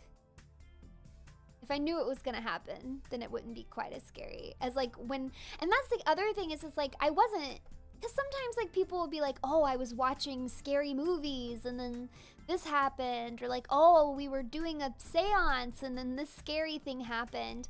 And I think like, well, you were thinking about scary things. So are you sure you didn't just like prepare yourself to like find something scary and then your brain was like, okay, I'm gonna manifest something scary for you? But for me, like I did that was very routine for me, and it didn't scare me. Like I wasn't thinking about scary movies. I wasn't thinking about ghosts. It was just like a standard run-of-the-mill day for me. I didn't even know people thought the theater was haunted at that point. And so like I wasn't prepped for it at all. Like I wasn't thinking about anything scary, and it just like happened out of nowhere, and I was like, oh no, I'm so scared. Get me out of here.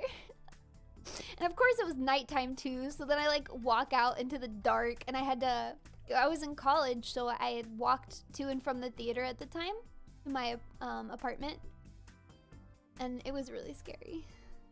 Then I had to like walk home in the dark all by myself. I was like, I'm so scared. Things are pretty well lit though, because everybody pretty much walked everywhere on campus, so they kept things pretty well lit, fortunately. Yo, if I was a ghost, I'd totally mess with people. Would you? I actually think it would be really cute to have like a comic, maybe like a 4-koma comic, where it's like a ghost that's trying to mess with somebody, like, but that person is kind of like me, like just doesn't believe in ghosts and just like rationalizes everything. So like everything that the ghost does to try to scare them, they're just like, oh, what a weird draft. Or, oh, I must have knocked this over and forgotten that I did it. Or, oh, my eyes must just be really tired. Like they just refuse to believe, and the ghost like it just like gets increasingly frustrated, and it's like, I'm trying to scare you. I think that would be really fun. That would be like a fun comic to do, for sure.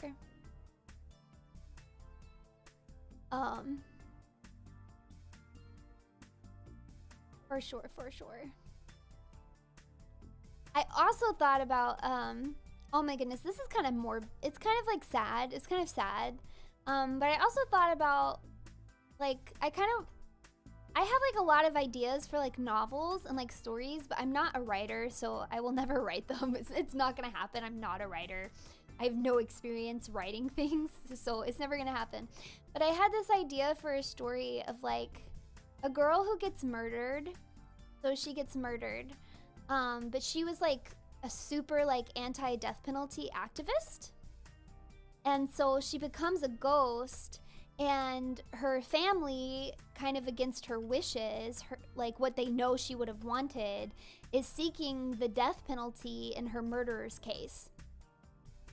And so she starts haunting that murderer's defense attorney in order to try and help the defense, like help the murderer not get the death penalty.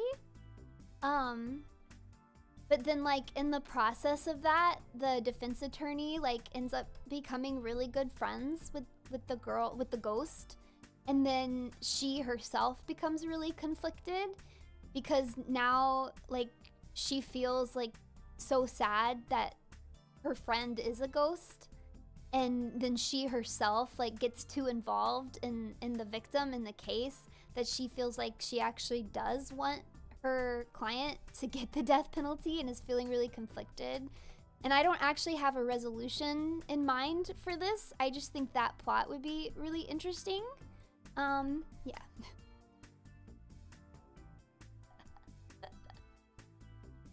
Oh, I'm behind on comments. I'm so sorry. So Flight 401. I don't know what Flight 401 is. I don't know what that is. If it was a ghost, it was probably just messing with you. Not gonna lie, if I died tonight and became a ghost, you're in my top 5 people. Please! I 100% invite you to haunt me. Haunt me. Flight 401 was an Eastern Airlines flight from New York to Miami. On approach to Miami, the crew got distracted and the plane crashed into the Everglades short of the airport. Wait. What do you mean they got distracted? Like, how the heck do you get distracted when you're flying a plane? Like, that is the lamest excuse for crashing a plane. That's awful. 101 people died, but 75 survived. After the crash, the plane wreck was scrapped, but some of it was salvaged and used in other Eastern aircraft. On various flights of aircrafts that had the salvaged parts on board in use, people saw the ghost of the pilot of 401. Eventually, the airline removed those salvaged parts and the ghost sightings ended. What? That is so scary. I don't like that at all. I don't like that at all. Freaky. Please? So you want me to die? It's so you and Bari can fight over my sake stuff, isn't it? No. Okay, first of all, your Saki stuff is gonna get buried with you, so you can take it into the afterlife. Duh. But no, I don't want you to die. I'm saying if you do die, then I want you to haunt me. There you go. I invite any of you to haunt me.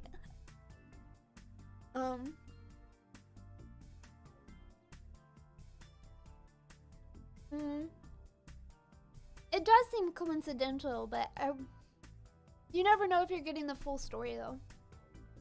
Like, did every single time somebody reported to have an experience, did it end up actually having one of those parts?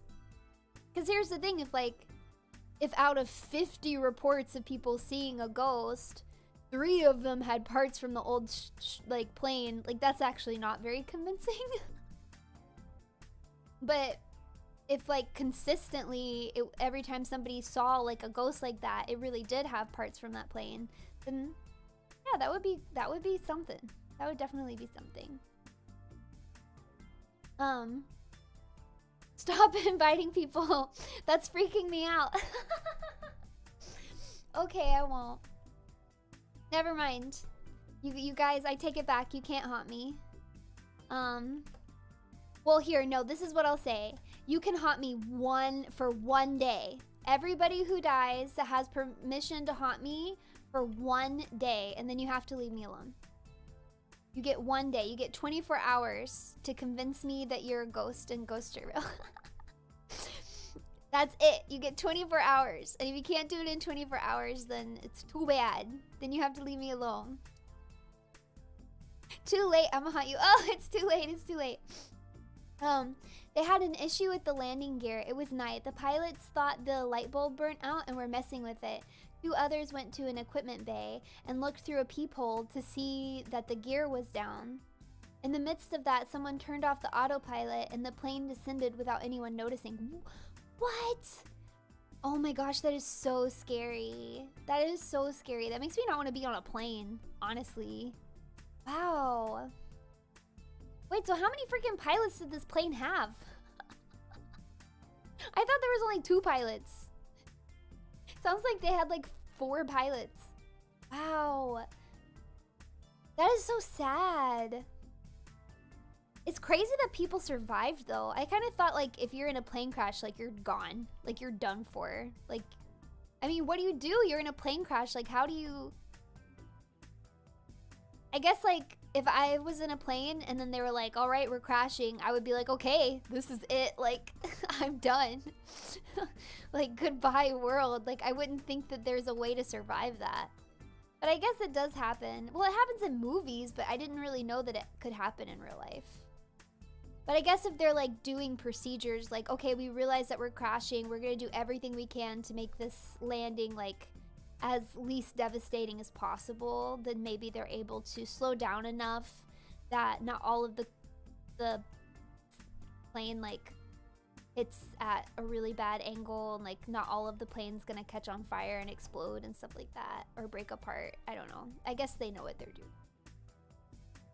But well, know what they're doing somewhat, since they crashed the plane, so they didn't know what they were doing enough. Wow, that is so sad. That's scary. I liked riding on planes, so I don't want to think about planes crashing.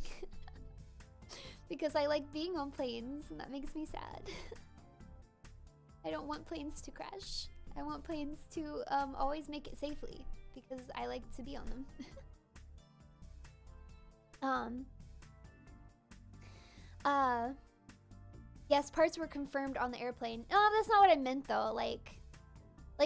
Did every single person who came forward with allegations of oh, I saw a ghost, turn out to actually be on a plane that was with the parts?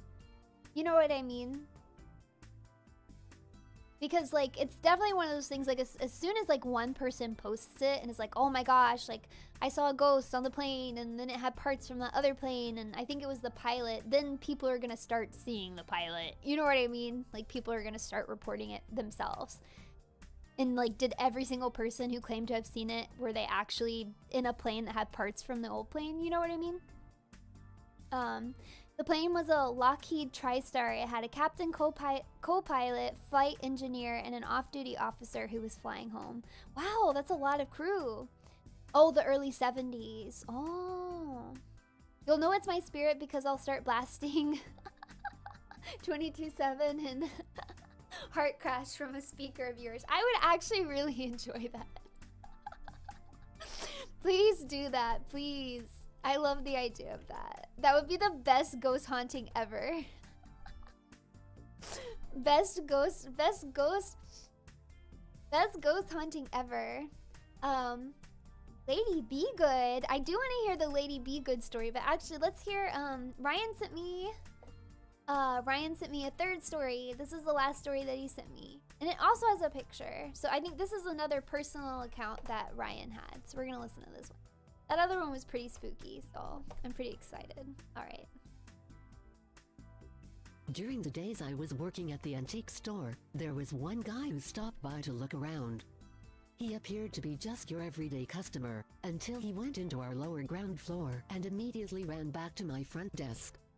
"Hey, you know your place is straight up haunted, right?" he asked me.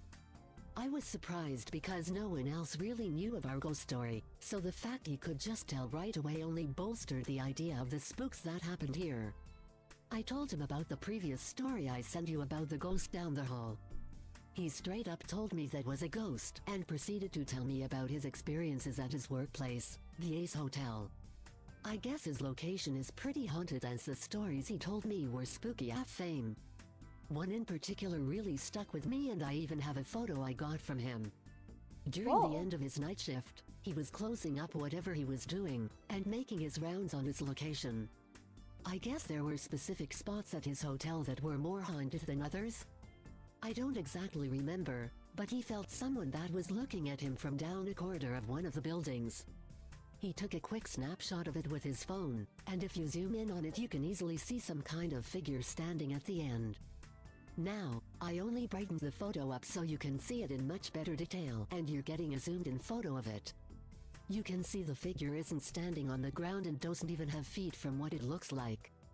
Also of note, the zigzag-looking lights were not there when the guy took the picture. They only appeared on the photo. He said it was pitch black. The zigzag lights are pretty similar to the lights found on the Sycamore Road photo too. This might be some kind of thing ghosts do in photos? I'm not exactly sure, but worth noting. I don't know the story of this ghost, but it was spooky nonetheless. All right, we're gonna look at this photo. I haven't looked at this photo yet.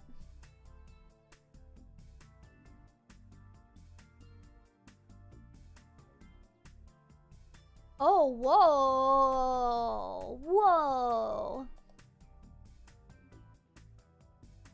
This like straight up looks like this is a person. Like there is a person in this. There is a person in this photo. This straight up looks like a person. Like it doesn't look like a ghost. It looks like a person. This looks like a straight up person. I would be terrified if I saw this because I would literally think there was someone just like walking towards me.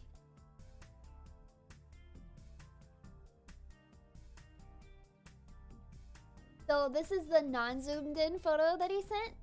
And so you can see like this right here is what he's talking about. And then I'll also do the zoomed in one. Ghosts are people, stop. You know what I meant? It looks like a living, breathing person. This legit looks like a living, breathing person. Look at that. There was just somebody standing there. I can kind of see why they think it didn't have feet, but it looks like it had feet to me. It looks like it has feet. It's just like the way the light is. I'm not sure I see the zigzags. Do you think he means this? The zigzags?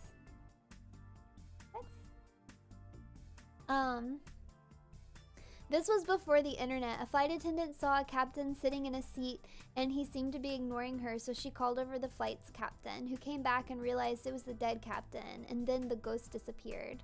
That's just one experience though. Ghosts are people. You guys know what I meant though. You know what I meant though. Oh my gosh, just so crazy. That really just looks like a person. Like somebody was just standing there. I guess it could be like some like crazy like trick of the light or something. Like the way the light is. Like E-Man was saying, like we're really good at recognizing like faces and people and shapes and things. So like my brain is telling me like this is a head and this is a hand and then these are their shoulders. Oh, you can't see my mouth. I'm sorry. I'm like pointing to it. This is creepier to me than the other one. This is... I try to logic every... I know I do. It's my instincts. But this is creepier to me than any of the other pictures. Because this looks like an actual person. And this just looks like a sinister person who's actually just gonna come up and try to hurt me. Like the woman, like if I had seen that definitely would have scared me, and I would have been like, oh no, it's a person. That would have tried to have gotten out of the road, and then I would have been like, whoa. And then the other thing, I don't think I would have even noticed the man in the antique shop. I wouldn't have even noticed that. I honestly wouldn't have noticed it. This, if I had saw that, I'd have been like, there is a person there who's coming to get me. There is a human being. I'm scared. 911. Like, I don't know what white looks like. It's just, you know, like photos and how they work, like they can, you know, like photos can create orbs. Like people are always talking about orbs in photos, but like that's a thing that can just happen when you take a photo. I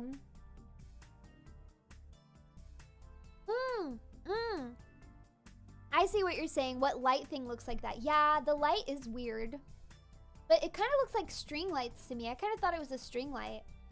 I guess it would be helpful to know like what was actually there, like if you had a picture of the same place in the daylight. But it kind of looked like an alley to me, and that there was like string lights in the alley is kind of what I thought that was. I just assumed it was like string lights.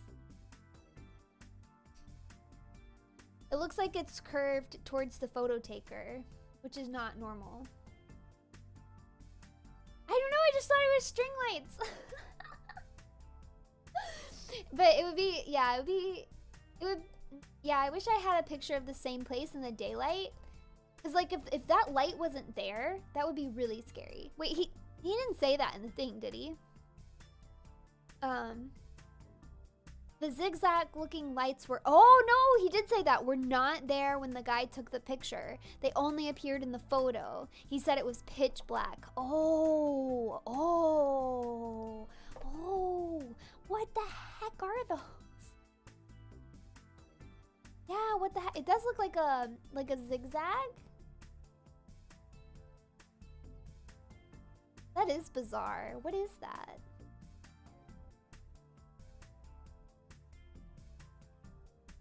I wonder what could make something like... That's creepy. I'm deleting it. It goes. Goodbye. Goodbye, creepy photo. Goodbye. Yeah, that is really odd. I don't know what could have... It's so odd. So odd. Today in particular, for whatever reason, my ring light is like blinding me. Like I feel like I'm going blind from my stupid ring light. It's like...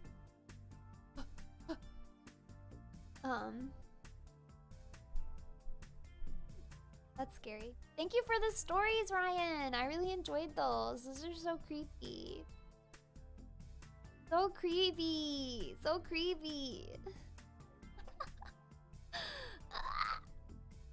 And still so much braver than me. Because if I thought somebody was there, I would not have stopped to take a picture. I'd have been like, peace. Goodbye. Getting out of there. Getting out of there. I've actually heard quite a few stories like people report like while they're driving, going back to Ryan's first story, like while they're driving, they'll see it looks like somebody's there and then they'll get all scared, or like they'll even be like, I hit somebody, like I straight up hit somebody, and then they'll stop and they'll get out of their car and nobody will be there. Oh, that actually like so terrifies me. Like, imagine you're driving in the night, you're minding your own business, and then all of a sudden, like, a person appears in front of you, and you feel your car hit them, and you're like, oh my gosh, I just hit a pedestrian. I might have killed them. This is awful. You're scared. You immediately pull over. It's pitch black at night. You're all by yourself. You're looking in the road, and there's nobody there. And you're looking around and you do not find a body. Oh, that would be so scary. No. That gives me cold chills. Oh, no. Do not, 100% do not want this in my life. No, thank you.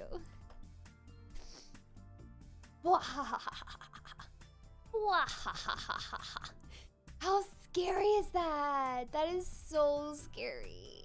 That is so scary. That is so scary. I can't imagine. I feel so bad for people who've had that experience because that's like, no. Absolutely no, thank you. No, thank you. Nope, not happening. No, thank you. Good tips for when I haunt you. No, no. Just in general, like anything that has to do with cars, like totally freaks me out. Like, if you guys have seen like, oh, I always get the name of the show wrong, but it's like The Haunting of Hill House or like The Haunting of the House on the Hill. It was a Netflix series. It was very good. I really enjoyed it. But, when I was watching it, there's this scene where the two of the sisters are in a car and they're driving and they're arguing with each other, and like the argument's getting really, really heated, and they're like heatedly arguing with each other, and it's at night and the sisters kind of driving fast and things are like really tense, and then out of nowhere, like you don't expect it, this ghost, I don't want to spoil things, so I won't give like too many details, but this ghost like pops up like from the back seat, like the ghost's head just like pops up in between them from the back seat and just like screams like this horrid scream, and they like swerve off the road and like freak out and like get out of the car, and it's like pitch black. Oh, that scares me. And like, oh, the thought of that like totally freaks me out. If I was driving in my car and then something like that happened, no. And I feel like not anymore because COVID, but I used to drive at night quite often because I would travel, and then I liked driving at, I kind of a catch-22. I don't really like driving at night, but I like driving when there's no traffic, which is nighttime. And so I would drive at night a lot. And so like the idea of like that happening to me while I'm just like minding my own business trying to drive at night is so scary. Like that's so scary. Maximum overdrive. Nazi, please don't do that to me. I'm changing the rules again. You can only haunt me for 24 hours and you cannot haunt me while I'm in the car. You have to leave me alone while I'm in the car, while I'm driving. It's free game if I'm not driving. But while I'm in the car, you have to be nice to me.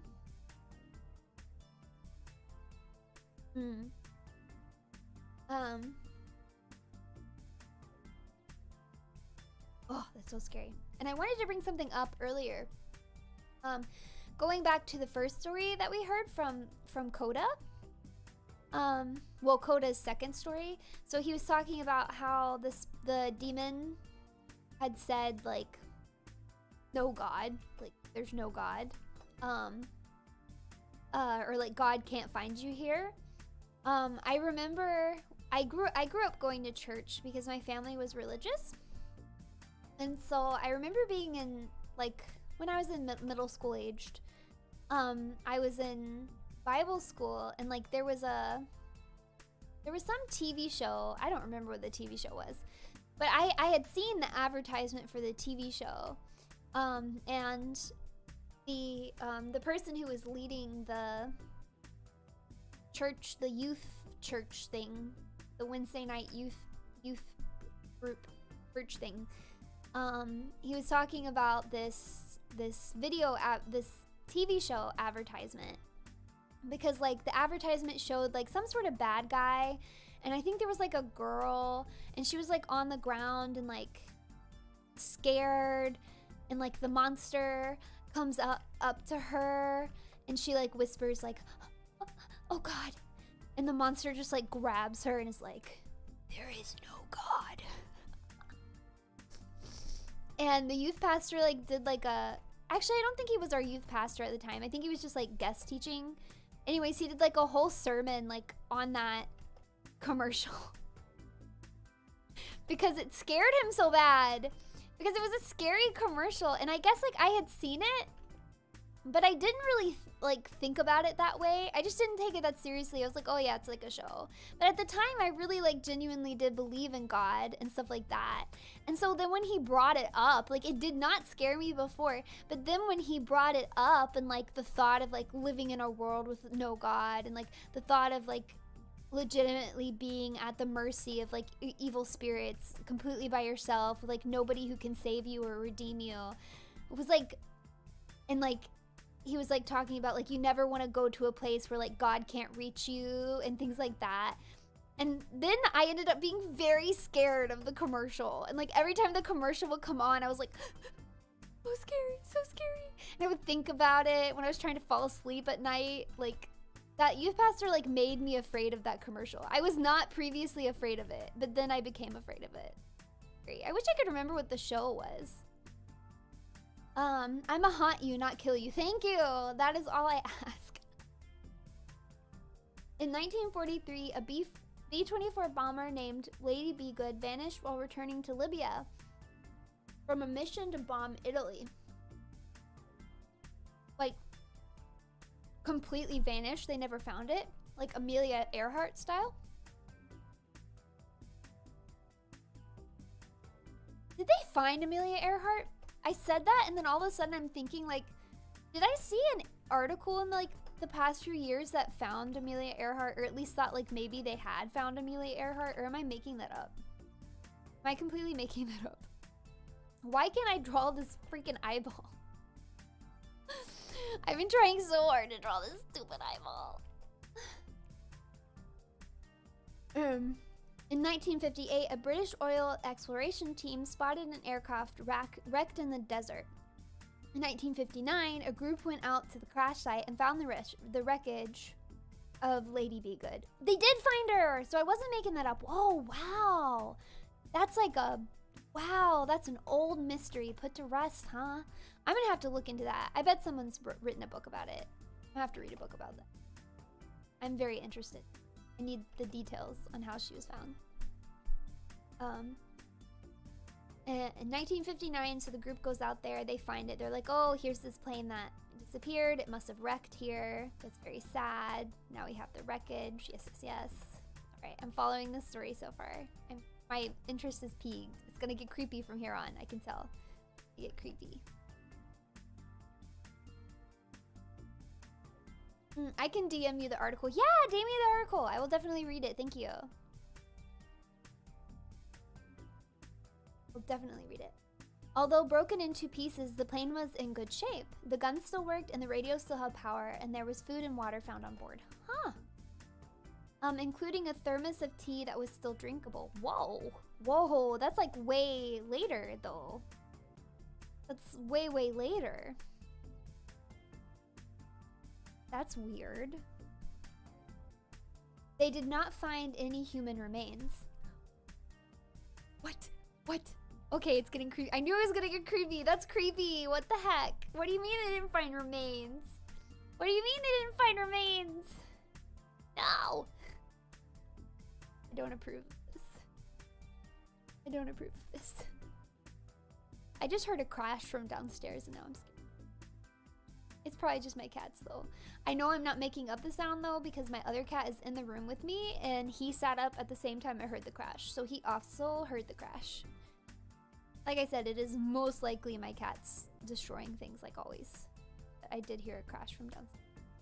I am spooked.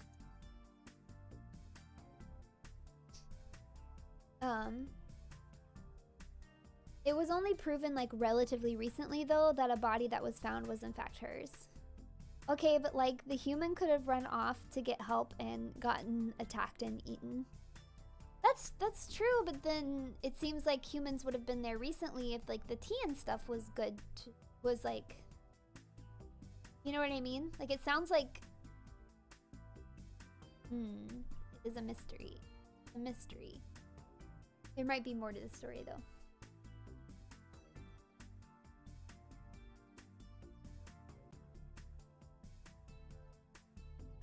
Oh, I'm so close to finishing all the line art for them.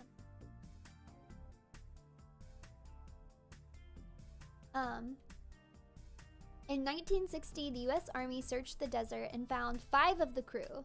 Oh!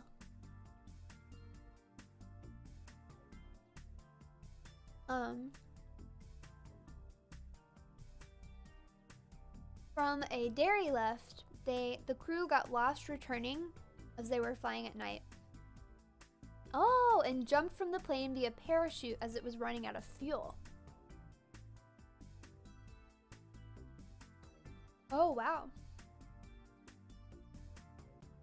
We're almost at 3 years ago that she was proven to be found. Oh my gosh, wow. 3 years ago? I felt like it was more recent than that. The time has been flying for me. So they found 5 of the crew's bodies, right? Or were they alive? 8 parachutes opened. The 9th crew member did not open and he died. Oh my gosh, that is so scary. Can you imagine jumping from a plane and then your thing doesn't open? Oh, that is so scary. Nope, do not want. That is legitimately so scary to me. The thought of jumping out of a plane and then your parachute doesn't work? No, no, no, no, no, no, no. No, no, no, no. Oh, so they were alive when they found them. Wow. Or maybe they weren't. Wait. Oh, no, they were dead. Okay. Okay, so the survivors believed they were just south of the airbase and proceeded to walk north. Eventually, one by one, they died off as they lacked food and water. Right, because they jumped off the plane, so they didn't have the food and water that was left on the plane. But you think they would have packed the food and water from the plane before they jumped off, but maybe it had something to do with like the timing, like they didn't have time to do that, or maybe like the way that the parachutes worked, they couldn't have like the extra weight. Possibly? I don't know. It's just weird to me that they left food behind. It feels like they would have taken that food with them unless they absolutely could not have taken that food with them. You know? Or at least they would have tried to like radio that they were doing that before they did it. Or something, you know? So like people would know what was going on and could find them, possibly. So if they were like a covert bomb mission, maybe it was too dangerous to like radio? I don't know how these things work. This is all conjecture.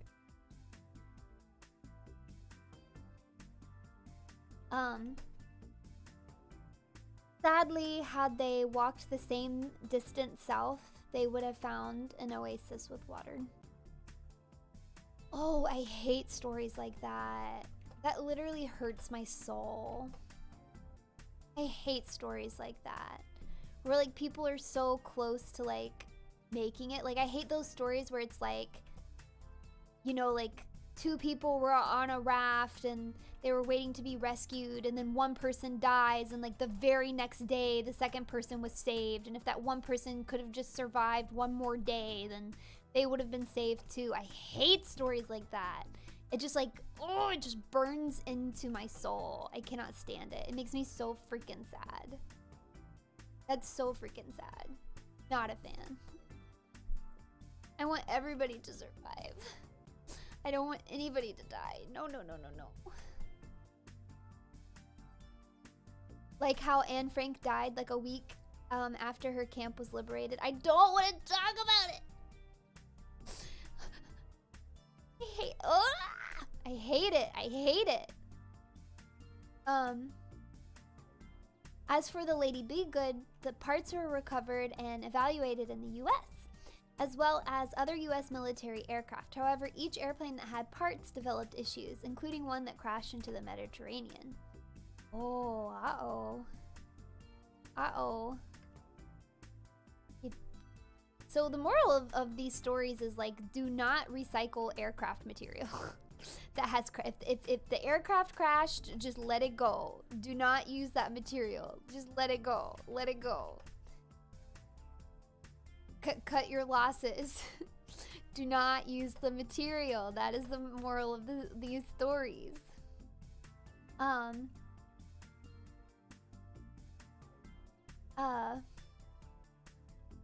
And the one thought to be dead came back to get revenge. Wow, plot twist. No! No, I don't think the one thought to be dead would be angry that everybody else survived. He'd probably be happy that they were able to survive, right? They were his fellow soldiers that he probably spent a lot of freaking time with. So I'm sure he was actually very happy that they were able to survive, even though he was unfortunately not able to survive. Right? Isn't that how you would feel? The Museum of the United States Air Force has several parts of the aircraft. Apparently, ghosts of the crew have been seen in the museum. Oh, I feel like museums. You know, I haven't heard a lot of museum ghost stories, but I feel like museums, like, have to have ghost stories, right? Like, they have to have ghost stories.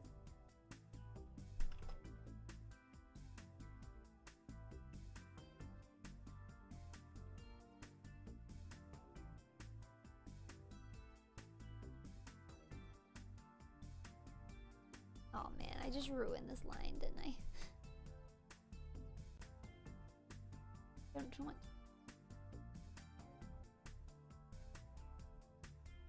to see. No, I can't salvage it. I just have to start over. There we go. That's better.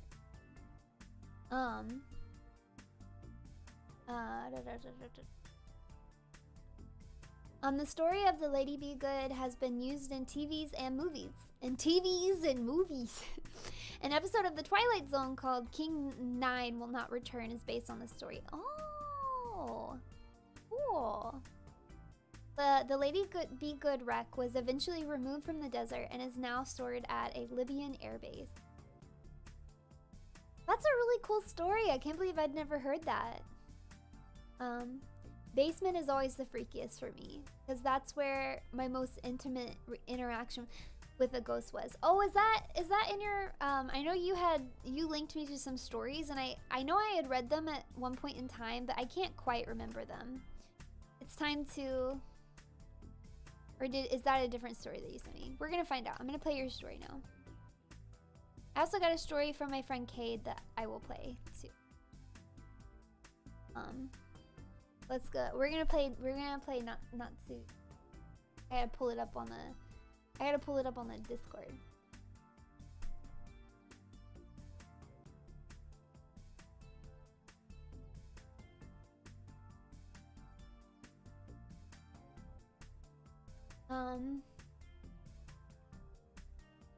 I'm just gonna copy and paste, and then they'll think he's gonna read it. Alright. I'm probably just gonna do the first story because the second story you sent, you know, has like a sensitive topic in it.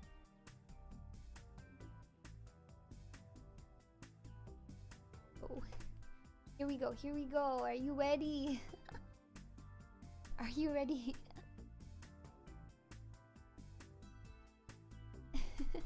What? Hunk those nozos! Hello! Welcome to Cali Nation! Thank you for coming to my stream! We're listening to ghost stories and watching me draw some art. Alright. Let's listen to this story. Okay, so this is one from Natsu. Okay, so because Calina asked, this is the adventures of Brian with ghost stories. As a kid, after my great-grandmother died, for a while after it I could always hear her calling out to me.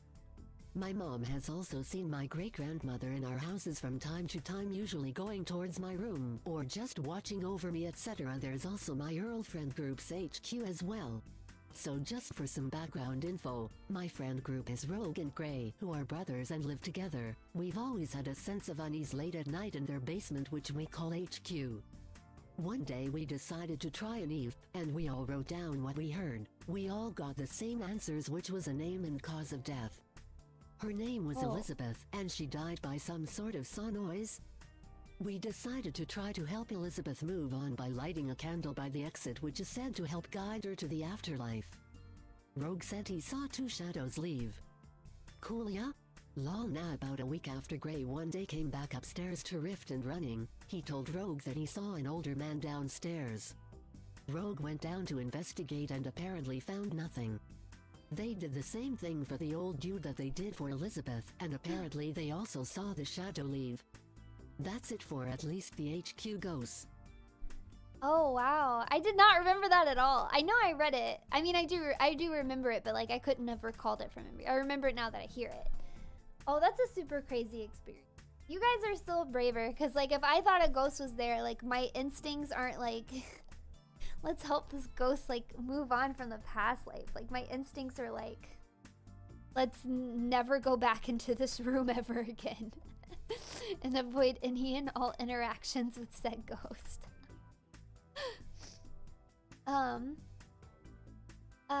Epic. I wish I could draw right now. My drawing tablet just kapowed itself. Oh no, that's the worst. I'm just waiting. I feel like it's a matter of time before the tablet I have kapows itself, because I've literally had this tablet. I've had this tablet easily 10 years. Easily 10 years. It's a very old tablet. Very, very old tablet. But it's still going. She's still going strong.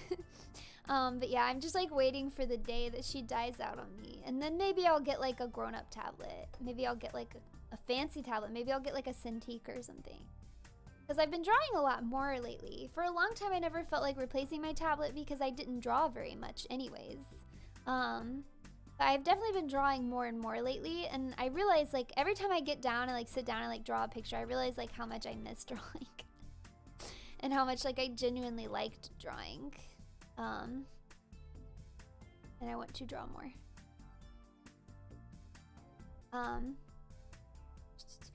It was our hangout spot, and it was friendly, so we had to do something. How do you know it's friendly though? How do you know it's friendly? It's literally my 4th one and third one in the past 10 months. What are you doing, honk those nozos? What are you doing to your poor tablets? What are you doing? Saki liked your drawing, yeah? So you should draw more. I don't know if she was just being polite or not, though. Like, oh my gosh, I remember I was so nervous. I was like shaking. I was shaking so much that when I pointed to the drawing to tell her that I drew it, I like knocked her hand, and I got like Sharpie on my hand because she was like, I didn't knock her hand, but I knocked the Sharpie that she was holding. I got like Sharpie on my hand. And I was like, Koreo kakimashita. Koreo kakimashita. And she was like, oh. And I think she said it was sugoi. I forget if she said it was sugoi. I think she said it was cool that I drew it. Yeah. But maybe she was just being polite. I don't know though, because I'm really proud of the drawing I did of, like I had not drawn in legitimately a very long time. I had not drawn in a very, very long time. So when I decided to do the drawings for the Iris art book for their performance at Anime Week in Atlanta, I was like, I have to make this drawing of my girl good. Like, it has to be good because it's Saki, so I cannot slack. So I worked so freaking hard on my drawings for that. Like, so freaking hard I worked. And I ended up being really, really proud of them. I did several drawings. I did 2 like full body drawings of Saki, and then I also did little checky pictures of all of them. So all 6 members, I did like little checkies that pointed out their charm points. So that was really fun. I hope she liked it though. I hope she wasn't lying. I hope she did like it. By the way, I have pictures of the Lady Be Good at the museums that I took. Oh, you got to see it in person. That's super cool. I have no desk. I draw on my bed, and apparently I bent it or something, and no compatible software for some of the others. Oh no. Oh no. When that story took place, we had been hanging there for 6 years and had never had anything attack or mess with us, and it ran away whenever we tried to talk to it every other time. Whoa. Oh my gosh. Like I said, like, one experience and I would have been out of the basement. I would have been like, nope, no more basement. Nope. Oh yeah, the full bodies. I remember seeing them when I helped to take down the stand.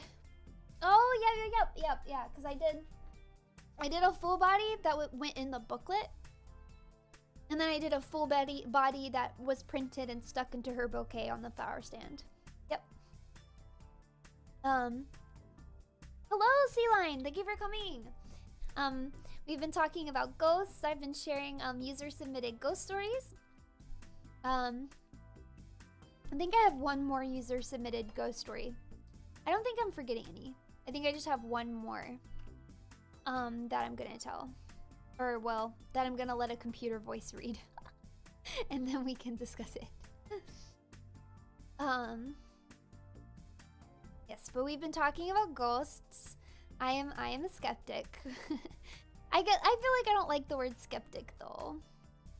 I don't believe in ghosts, but I believe that people aren't lying when they say that they've had experiences that they explain as a ghost.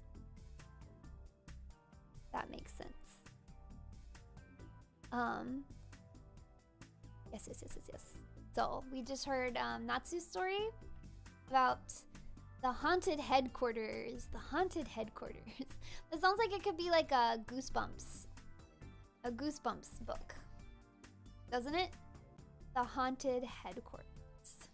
Yeah, Goosebumps. It is so hard to draw this stupid heart. I should probably. Oh yeah, this is what I should probably do. There we go. Now I can do boom, boom, boom. Boom, boom, boom, boom. If you're using Sai, use the vector tool and use the line tool, and it makes stuff so much quicker. Plus, you can taper the lines to make them look more free and natural. I have used the vector tool before. I'm not like super crazy about it, but I'm also like notorious in pretty much everything that I do of like, I learn how to do something one way and then I just do it that way. And then people will be like, oh, there's a much easier way to do that. And I'm like, but I've been doing this for 15 years, so I'm just gonna continue doing. But before I had Paint Tool Sai, I used to draw stuff in Photoshop. I used Photoshop, which, gosh, why did I use Photoshop? Photoshop's like the worst for drawing, in my opinion. It's just not good for drawing. I used to use Photoshop, and I used the vector tool a lot. I used it a lot in Photoshop, but I have not ever used it in. I might have used it in Sai. I can't remember if I've used it in Sai or not. But I definitely used it in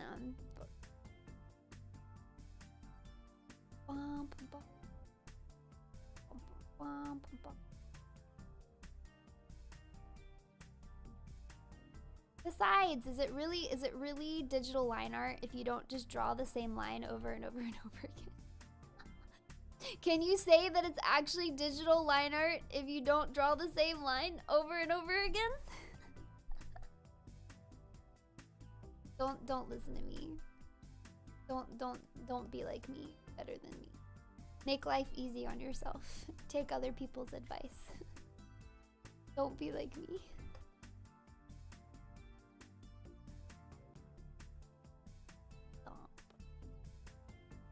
So I need to play my friend Cade's ghost story, and then we can talk about that. Besides, that's only because it wasn't malicious, aside from Gray's spook. OMG, I used to use Photoshop to draw when I was 10. I used to get so angry because it was hard to color in. I think it was hard for everything. I really like it for I like using Photoshop for like graphic design and things like that. And like Sai has like no text tools, which really stinks. I hate that there's no way to do text in Psy. So annoying. So I use Photoshop for that, but like for art, like for drawing, I much prefer Psy. I think it's a lot better suited for it. All right, let's play my friend Kate's story. So Kate also DM'd. There it is. We're gonna let the creepy voice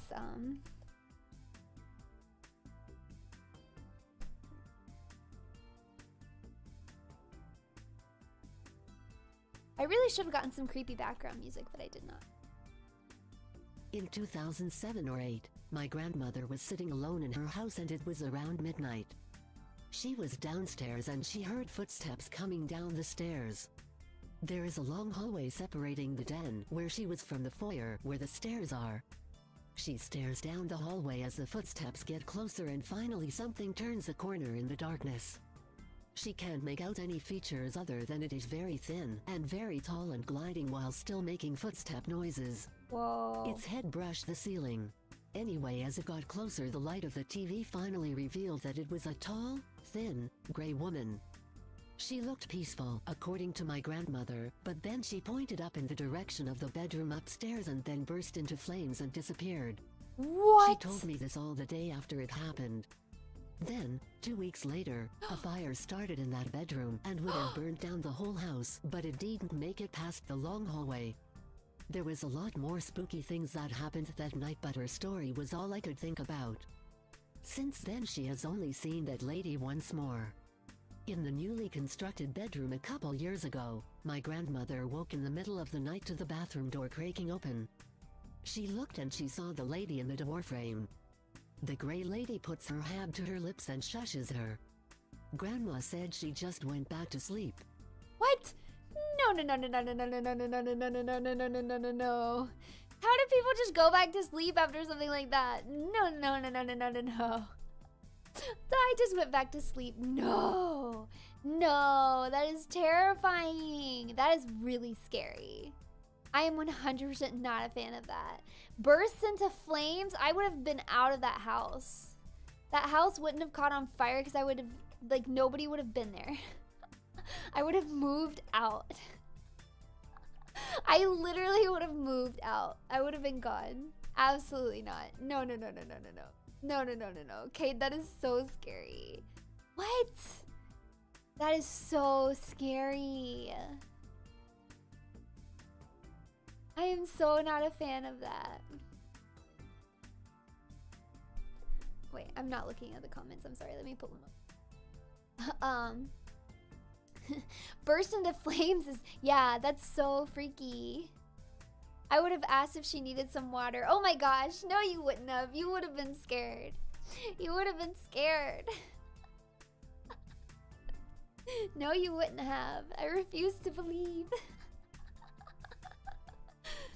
Oh my gosh, that's so scary, Cade. That is so scary. Cade also said that they had more that they could share, but I did not ask for any more this time because I had like, you know, I felt like I had enough submissions. But maybe if I do another one of these, maybe I can then get some more stories from Cade. That was a really good one. That is so scary. That is so scary. I have like three more experiences that I've had that I wanted to talk about.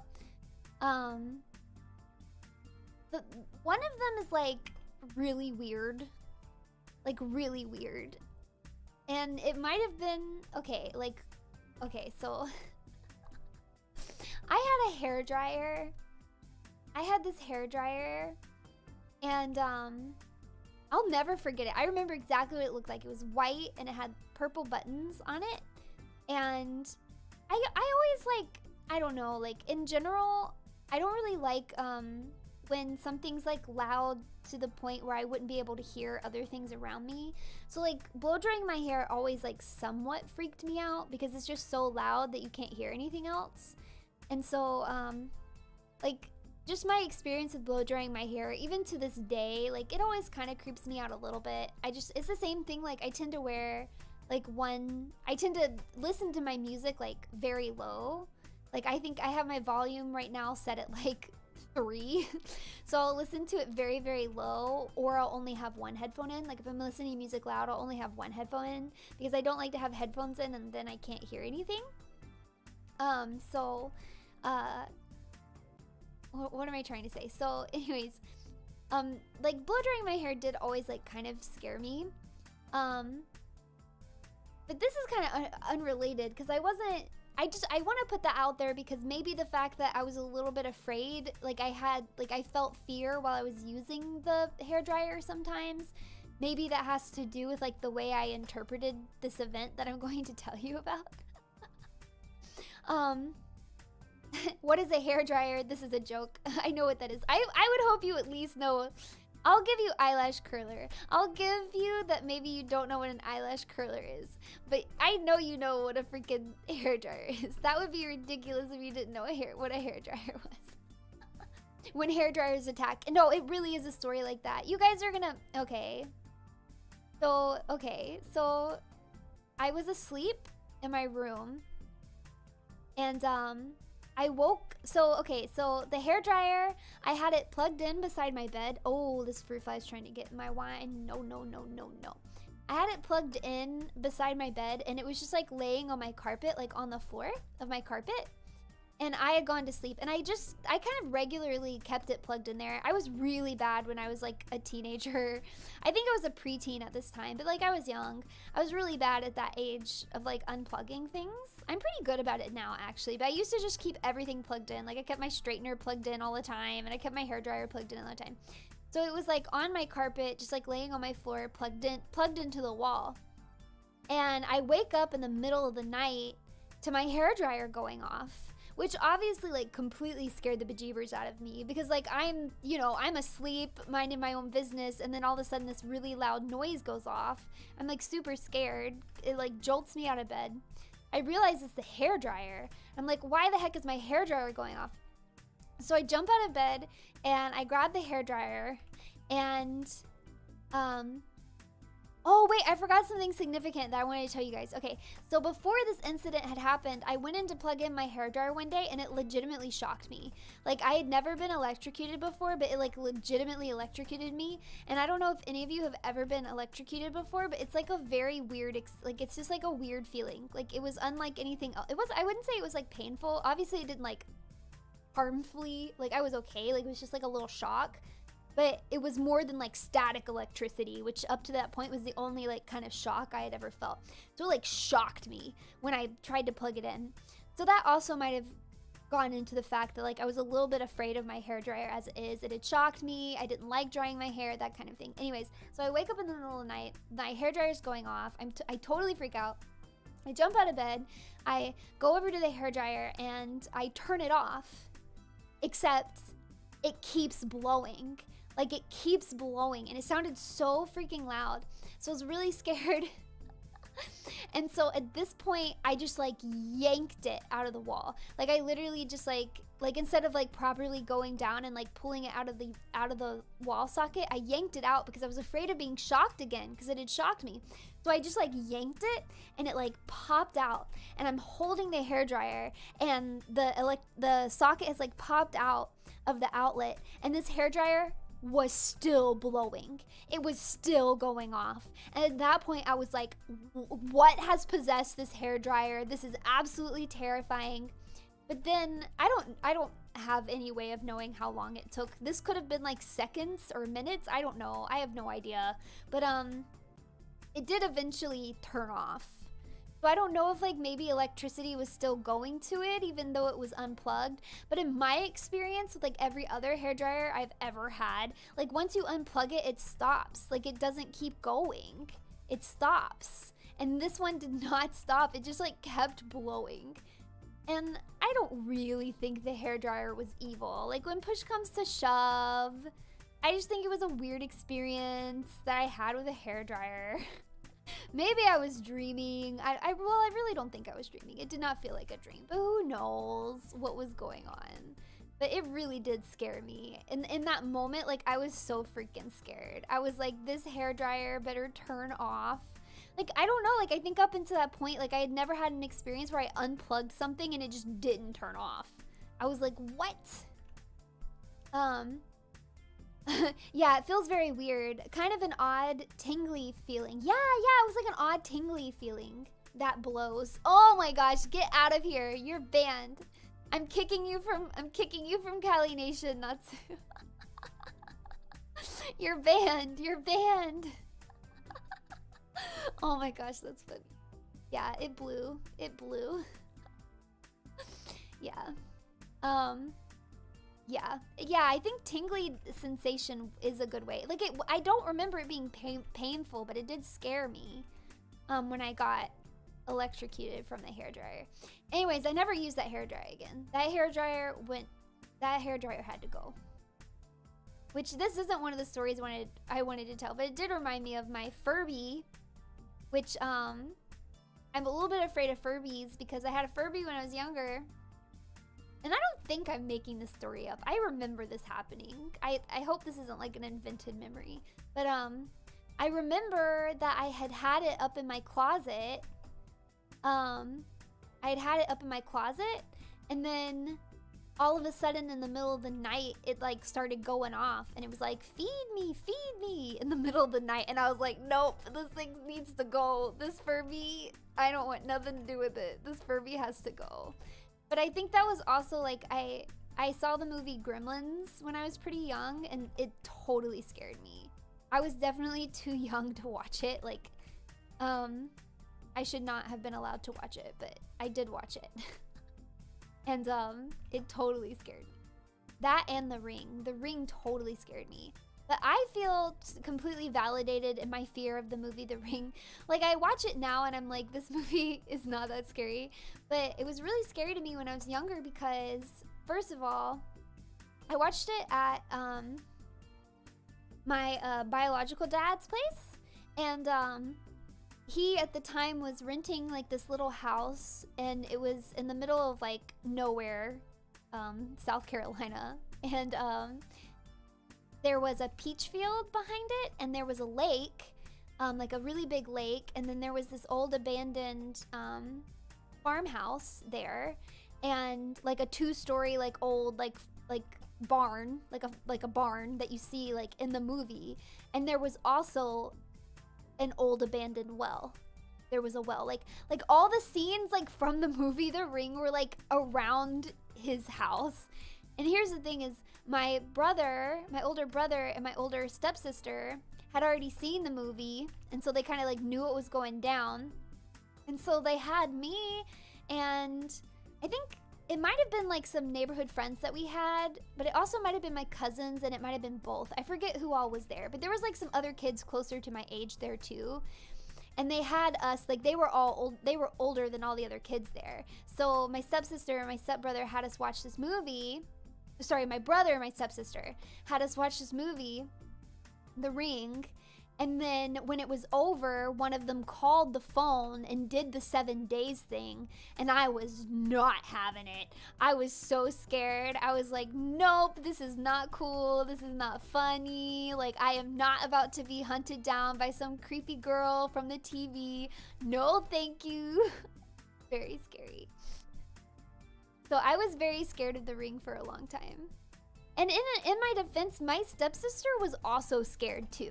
Like, I remember her, like, she joked and like was in on the joke with my brother. But I also, like, the well was right outside her window, like the bedroom where she slept. And I remember her not wanting to go to bed. Like she had us sleep in the bedroom with her. I forget if we slept in the bedroom with her or if she slept in a different bedroom with us, because she was scared to go to bed because the well was like right outside her window and she was not having it. This is what happens when kids watch scary movies. For me, my feared movie as a kid was Child's Play. I'm uncomfortable with dolls to this day. Oh, really? I think a lot of people are pretty uncomfortable with dolls. I think, when I was younger, I was one of those kids who had like porcelain dolls all in my bedroom. So I think because of that, I'm like immune to being scared of dolls. Like they just don't scare me at all because I'm like used to having them around. And like I see like a porcelain doll, even if it's kind of creepy looking, I just kind of associate it with like a little girl's bedroom and like childhood. It's like not scary to me. But I think a lot of people are really scared of dolls. Like I kind of get it. I get it. I can see where that's coming from for sure. But I'm personally not. They don't really faze me at all. I've never felt afraid of a doll. Oh, but I do have a story.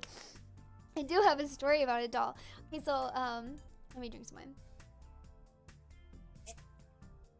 wine. It's a murderer that will cut you in your sleep. Oh, you're gonna like this next story then. So I had a friend growing up. We were friends like all through middle school and high school, and in her bedroom she also had porcelain dolls like hanging up on her walls, and they were actually like on these like shelves. Like they had like put in like shelves all on the walls, and then like each shelf had like a few porcelain dolls on it, and they were all storybook characters. So she had like Cinderella and Hansel and Gretel, and those are the only ones I'm actively remembering, but they were all like storybook characters. So I forget who it was, like which of my other friends it was, and to be honest, I can't remember if I was there or if I just heard about it. I can't remember. But at one point in the middle of the night, one of the dolls fell off the shelf and fell on top of one of our friends while she was sleeping. And so she woke up to this doll like attacking her face and totally scaring the crap out of her. And not long after that, my friend actually did end up like redecorating her bedroom and getting rid of all of the dolls. That would be like your worst nightmare, huh? Like what would you do, Natsu, if you woke up in the middle of the night and a doll had like fallen on top of you? I would have burned that doll. Wow, long stream. Oh, I'm still here. I don't even know how long what time is it? 9:43 and I started at 7? Oh, wow. So it's been almost 3 hours. Nice. I definitely want to at least get this line art done. You know, all that time that I was off topic and just talking to you guys and not even sharing ghost stories, I should have been doing the line art, but I was not. Once I get the line art though, then the base colors will be pretty easy. They'll be pretty easy. But I'll probably end the stream after I finish the line art, because I am getting a headache from my ring light. Today I did something I've never done before. Talking about headaches. So I've been drinking caffeine every day. And so today I was at work and my stomach kind of hurt, so I didn't want to drink coffee because black coffee on an already upset tummy is like not a good idea. But my head was hurting so bad because now I'm addicted to caffeine because I've been drinking coffee every morning. And so my coworker a few times has offered me like caffeine pills. And so I did actually for the first time take a caffeine pill. Like I just took a pill of caffeine, and I feel a little weird about it because like what am I doing with my life? Honestly, what am I doing with my life that I'm taking caffeine pills? But it did make my headache go away, so, and I had a lot of work to get done today, so it did make my headache go away, so I guess it wasn't that bad. But honk those nozos. It made us both fear clowns. Dads. Oh wait. I missed your earlier comment. Let me go back. I'll go back. Okay. Me and my best friend, when we were like 7 or 8, had a sleepover and we're looking for family movies, and we came across this movie called The Hole, and the description was really sweet sounding, and it turned out to be one of the defining, terrifying moments of my childhood. It made us both fear clowns, dads, and basements. I am so gonna have to watch this movie. My interest is so intrigued. Wait, my interest is piqued? Is that the right phrase? I saw The Hole. I'm gonna have to watch that movie. Maybe I can do a whole watch along. Maybe we can do horror movie watch alongs on my Discord. That would be super fun.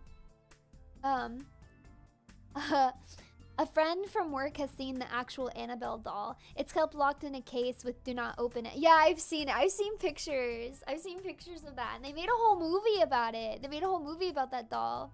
Oh gosh, Natsu, yeah, you wouldn't like that doll. It's so creepy looking.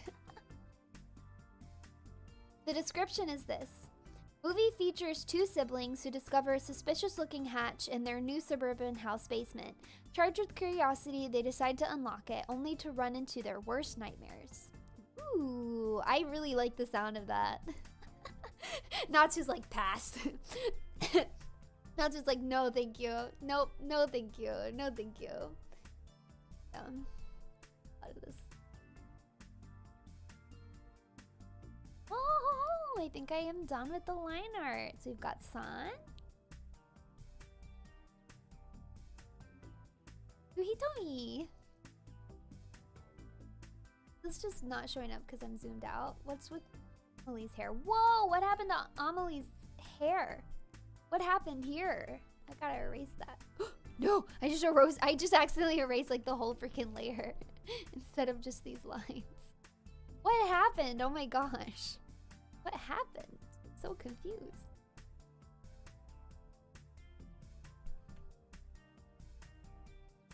There we go. That looks better. Omi looks good. Amelie looks good. Lara looks good. I'm totally forgetting her name right now. It starts with a Y. I can't believe I'm forgetting a name of a character in a virtual idol group that I am in. This is so embarrassing. But she looks good, and then San looks good. Okay, cool. Yay! Yep, so that's gonna be the end, at least, of me drawing tonight. I'll do the flat colors probably off stream. So let me switch back over to... Yay! Let me catch up.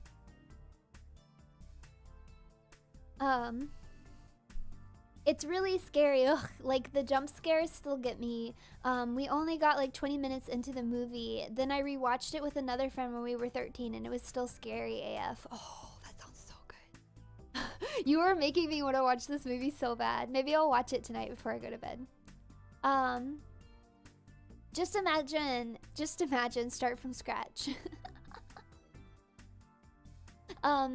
Also, who are the girls? Oh, so the girls that I was drawing? Let me see. I will pull up our Instagram and then show it off. I should show it off anyways. So actually those sketches, like the sketches that were done, I didn't draw those. That was San, who is the leader of Vivacu. Vivacu is a virtual idol group that my friend San actually created, and obviously she created it and then she also stars in it. Let me make sure. I don't think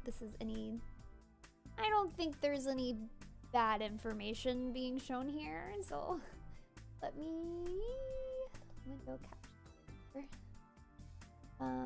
Here we go. Yes. So this is Vivacu. And so the characters I was drawing were these characters here, from the virtual idol group. So, yeah, but the line art was done by San. San did the sketches and I was just doing the line art. But this is my art. I always do the 4-coma. We haven't been super active recently, because we've been busy. But this is the character that I voice. I'm the voice actress for Hitomi. Super cute. But we do like song covers and stuff. Let's see. Oh, I don't have it. Wait, if I go to the YouTube though, I can show you a song cover that we did. We did this one recently. Let me turn off the background music.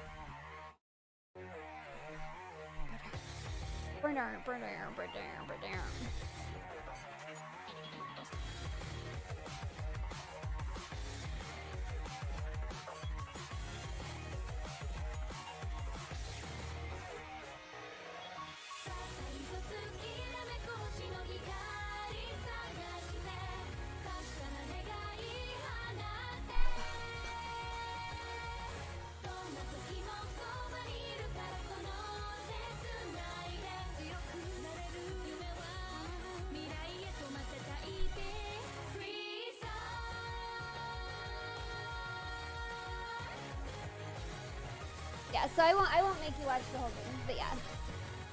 Those are the girls that we watched. I don't remember the words.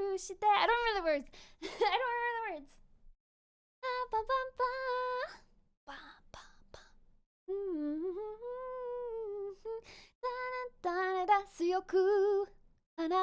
Something like that. Mirai something. Da da da. Freestar. Yeah. That is Vivacu, and the art that I'm working on right now is going to be for our next cover, and it's a cover I'm super freaking excited about. So I can't wait for it to get done. We sound so cute. The mix is done, and it's so freaking cute. I can't wait for people to hear it. It's probably not as scary as I'm making it out to be. I mean, I was a child when I saw it. Hereditary is way scary. You know, I haven't watched Hereditary yet. As like an avid horror movie watcher, I have not watched Hereditary yet, and I have heard nothing but good things about it, and I have no good reason for not having watched it yet. I just haven't gotten around to it. I really want to watch it. All the grills are so cute. Thank you. Yeah, San designed all of them. I really like all of the designs. I think like San like designs with my tastes in mind. Because I'm very picky when it comes to character designs. I really don't like them to be overcomplicated. I really hate, okay, there's some things I hate, like multicolored things when they're more colors than they need to be. Like, I hate when like there's like a series and like 5 characters in the series have heterochromia, and I'm like, why though? Why do they all have 2 different color eyes? Like, this is unnecessary. And I hate like it'll be a character and they'll have like blonde hair, but there's like blue and green and like red stripes in it. I'm like, why do they have so many colors? Like, I like one hair color, one eye color, like keep it simple, but like give them something unique. I think San did a very good job of that with all of her characters. Like, they're not overcomplicated, they're not over designed, but they're unique enough that I think they stand out. And I really appreciate that. So basically, Love Live. What? I think Love Live is pretty good about keeping simple designs. Though I'm not into the newer series, so I really only watched the first. I really only got into Muse and then slightly into Aqua. But I feel like both Muse and Aqua have very like, they're just, I'm happy with all of those designs. They weren't over designed, I don't think. Very cute. Thank you. Oh, the new Love Live designs. Yeah, I haven't even kept up with that at all, to be completely honest. I think I've seen like some pictures, so I have a vague idea of what some of them look like. I don't remember any of them really standing out to me. I haven't gotten into it yet. But Aqua has Mari who is perfect. It's Jock. I do like Mari. Kanan is my favorite, but oh, Kanan just got a new song, and they released a video for it, and the music video is legitimately so freaking cute. It is so freaking cute, and it's very different. Like, it's very different for Love Live. I've never seen them do a music video like that before. It was very, I'm a big fan. Miyu is in it? Oh no, that's not even the newest one, Natsu, though. Because Miyu voices a character in Nijisaki? And Nijisaki's designs, I've seen all of, I think that's what they're called, Nijisaki. And all of their designs are pretty normal, too. I think it's like the newest one that has the weird designs.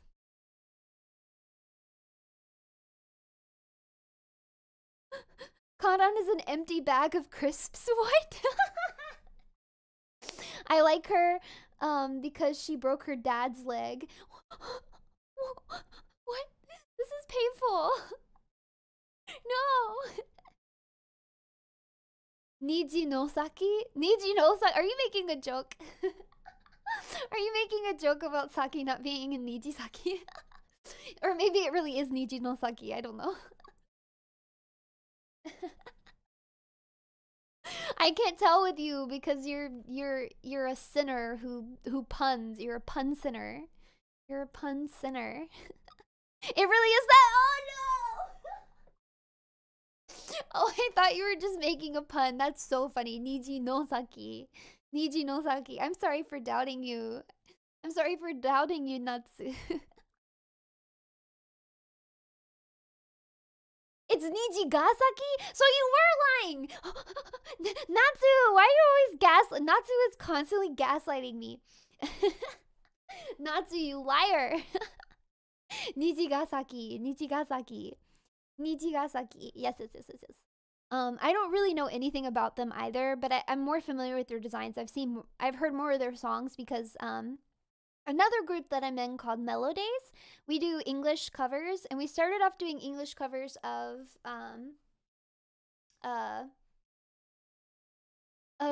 Muse and Aqua songs.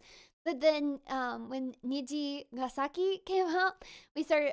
Some of the members have started doing cover songs for them as well. I'm voicing the character Mia for that group. So I will be releasing a solo song of her first solo song. Somewhat soon with Mellow Days. But that's why I know a little bit more about Nijigasaki, even though I haven't actually actively gotten into them. Just through Mellow Days, I've heard some of the songs. I legit thought it was Niji no Saki. I don't believe you. All I know is Miyu is in it. Yeah, Miyu is in it. And that's definitely why Miyu's fan base in America grew so much. Kaden is best girl. Is that who Miyu voices? Miyu voices Kaden?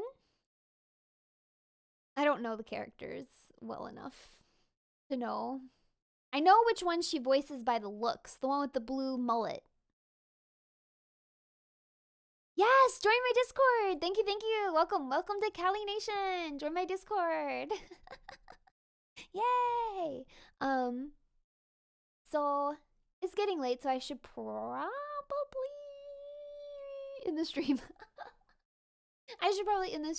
So thank you guys so much for hanging out with me today. Thank you for watching me do really slow line art and hearing me go on tangents about tennis and fast fashion. And for hearing all the ghost stories, and especially thank you to everybody who submitted ghost stories. I really appreciate that. That means a lot to me, and it was really fun to hear your stories. And maybe if I have enough interest, I'll do another ghost story one, and I can hear even more stories. I want to hear all of your stories. Tell me your stories. And thanks to everybody who came and has been interacting with me in the chat. This has been a super fun, comfy stream. I don't have my schedule set up for next week quite yet. I know on Wednesday I'm doing the Japanese study stream that I always do. But I'm not sure what the rest of my week is going to look like. I will let you guys know. I'll probably end up playing Genshin Impact and then I'll probably play Muse Dash. I've been playing Muse Dash. I've been getting some full combos off stream, and it hurts because I'm like, I'm never gonna get this full combo again while I'm streaming, but I get it while I'm not streaming so nobody can see my glory. Yeah, so I'll release a schedule at some point. I have kind of a busy weekend tomorrow. Mellow Days is being interviewed for the Anime Across online convention, and so I'll be doing that. I think that's like around 3. And then on Sunday, we have anime night on the Discord. We'll be watching the first episode of Umaru-chan and Himoto Umaru-chan. I think it's what's called Little Sister Umaru. And then we'll be watching the first episode of 22/7. That's right. I'm going to call it 22/7. I won't forget about it this time. Oh, so that is a tennis shirt, yeah. I mean, it's not actually a shirt meant to be worn while you're playing tennis. But it's like meant to like look like a tennis shirt. It's like a mock tennis shirt.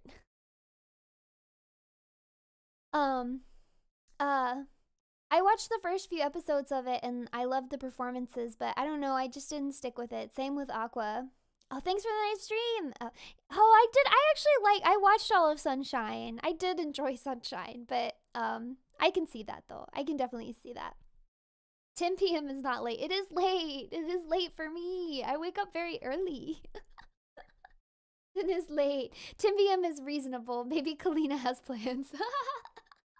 I don't. My plan is finish this wine, maybe have a second glass, and go to sleep. And tomorrow, for the first time in a very long time, your girl is sleeping in. I'm sleeping in. I don't have to be awake until like 3, and I don't even have to show my face, so I don't even have to look nice. So I'm going to sleep. And I say that, and like sleeping in for me is gonna be like 9 a.m. I'm gonna wake up at 9 a.m. and be like, wow, I slept in. It's 7 p.m. Yeah, where you are. Don't get the spins. You're right. I won't get the spins. But I've been eating cheese, so I don't think I'll get the spins. Because I feel totally fine. This is not how I was. But I also only didn't even finish my 1 glass. And when I got the spins, I'd finished 2 like pretty full glasses. Like pretty full glasses of wine. And I must not have had enough food on my stomach. That's when I got the spins. Why are there airplanes on your Discord? Oh, it's probably, we were talking about airplane ghost stories. And so I haven't looked yet, but I'm guessing that Lord Slayer sent some pictures of the haunted airplane that he saw. You'll wake up when I go to sleep. Oh my gosh, your sleep schedule is so crazy. I cannot even imagine. Ganbatte. Ganbatte to win in the future when you have like when you're able to work again and stuff and things are safe because COVID's gone, and then you're gonna have to adjust back to like an 8 to 5 schedule. I feel for you, Natsu. I feel for you. It's gonna be so tough. Good night, Calina. Can't wait for your next stream. Thank you so much. Everybody, thank you so much for watching. ありがとうございました。聞いてくれて、見てくれて、本当にありがとうございました。Yeah, and so keep up with, I'll announce it on Discord or on Twitter, then what my stream schedule is going to be next week. But before then, definitely come to anime night, which is at 8, I think, 8 p.m. on Sunday. It's in the Discord. You'll see it in the Discord. But yeah, thanks everybody for coming. I've had a wonderful time. I hope you have a wonderful weekend. And until next time, じゃあ、また。バイバイ。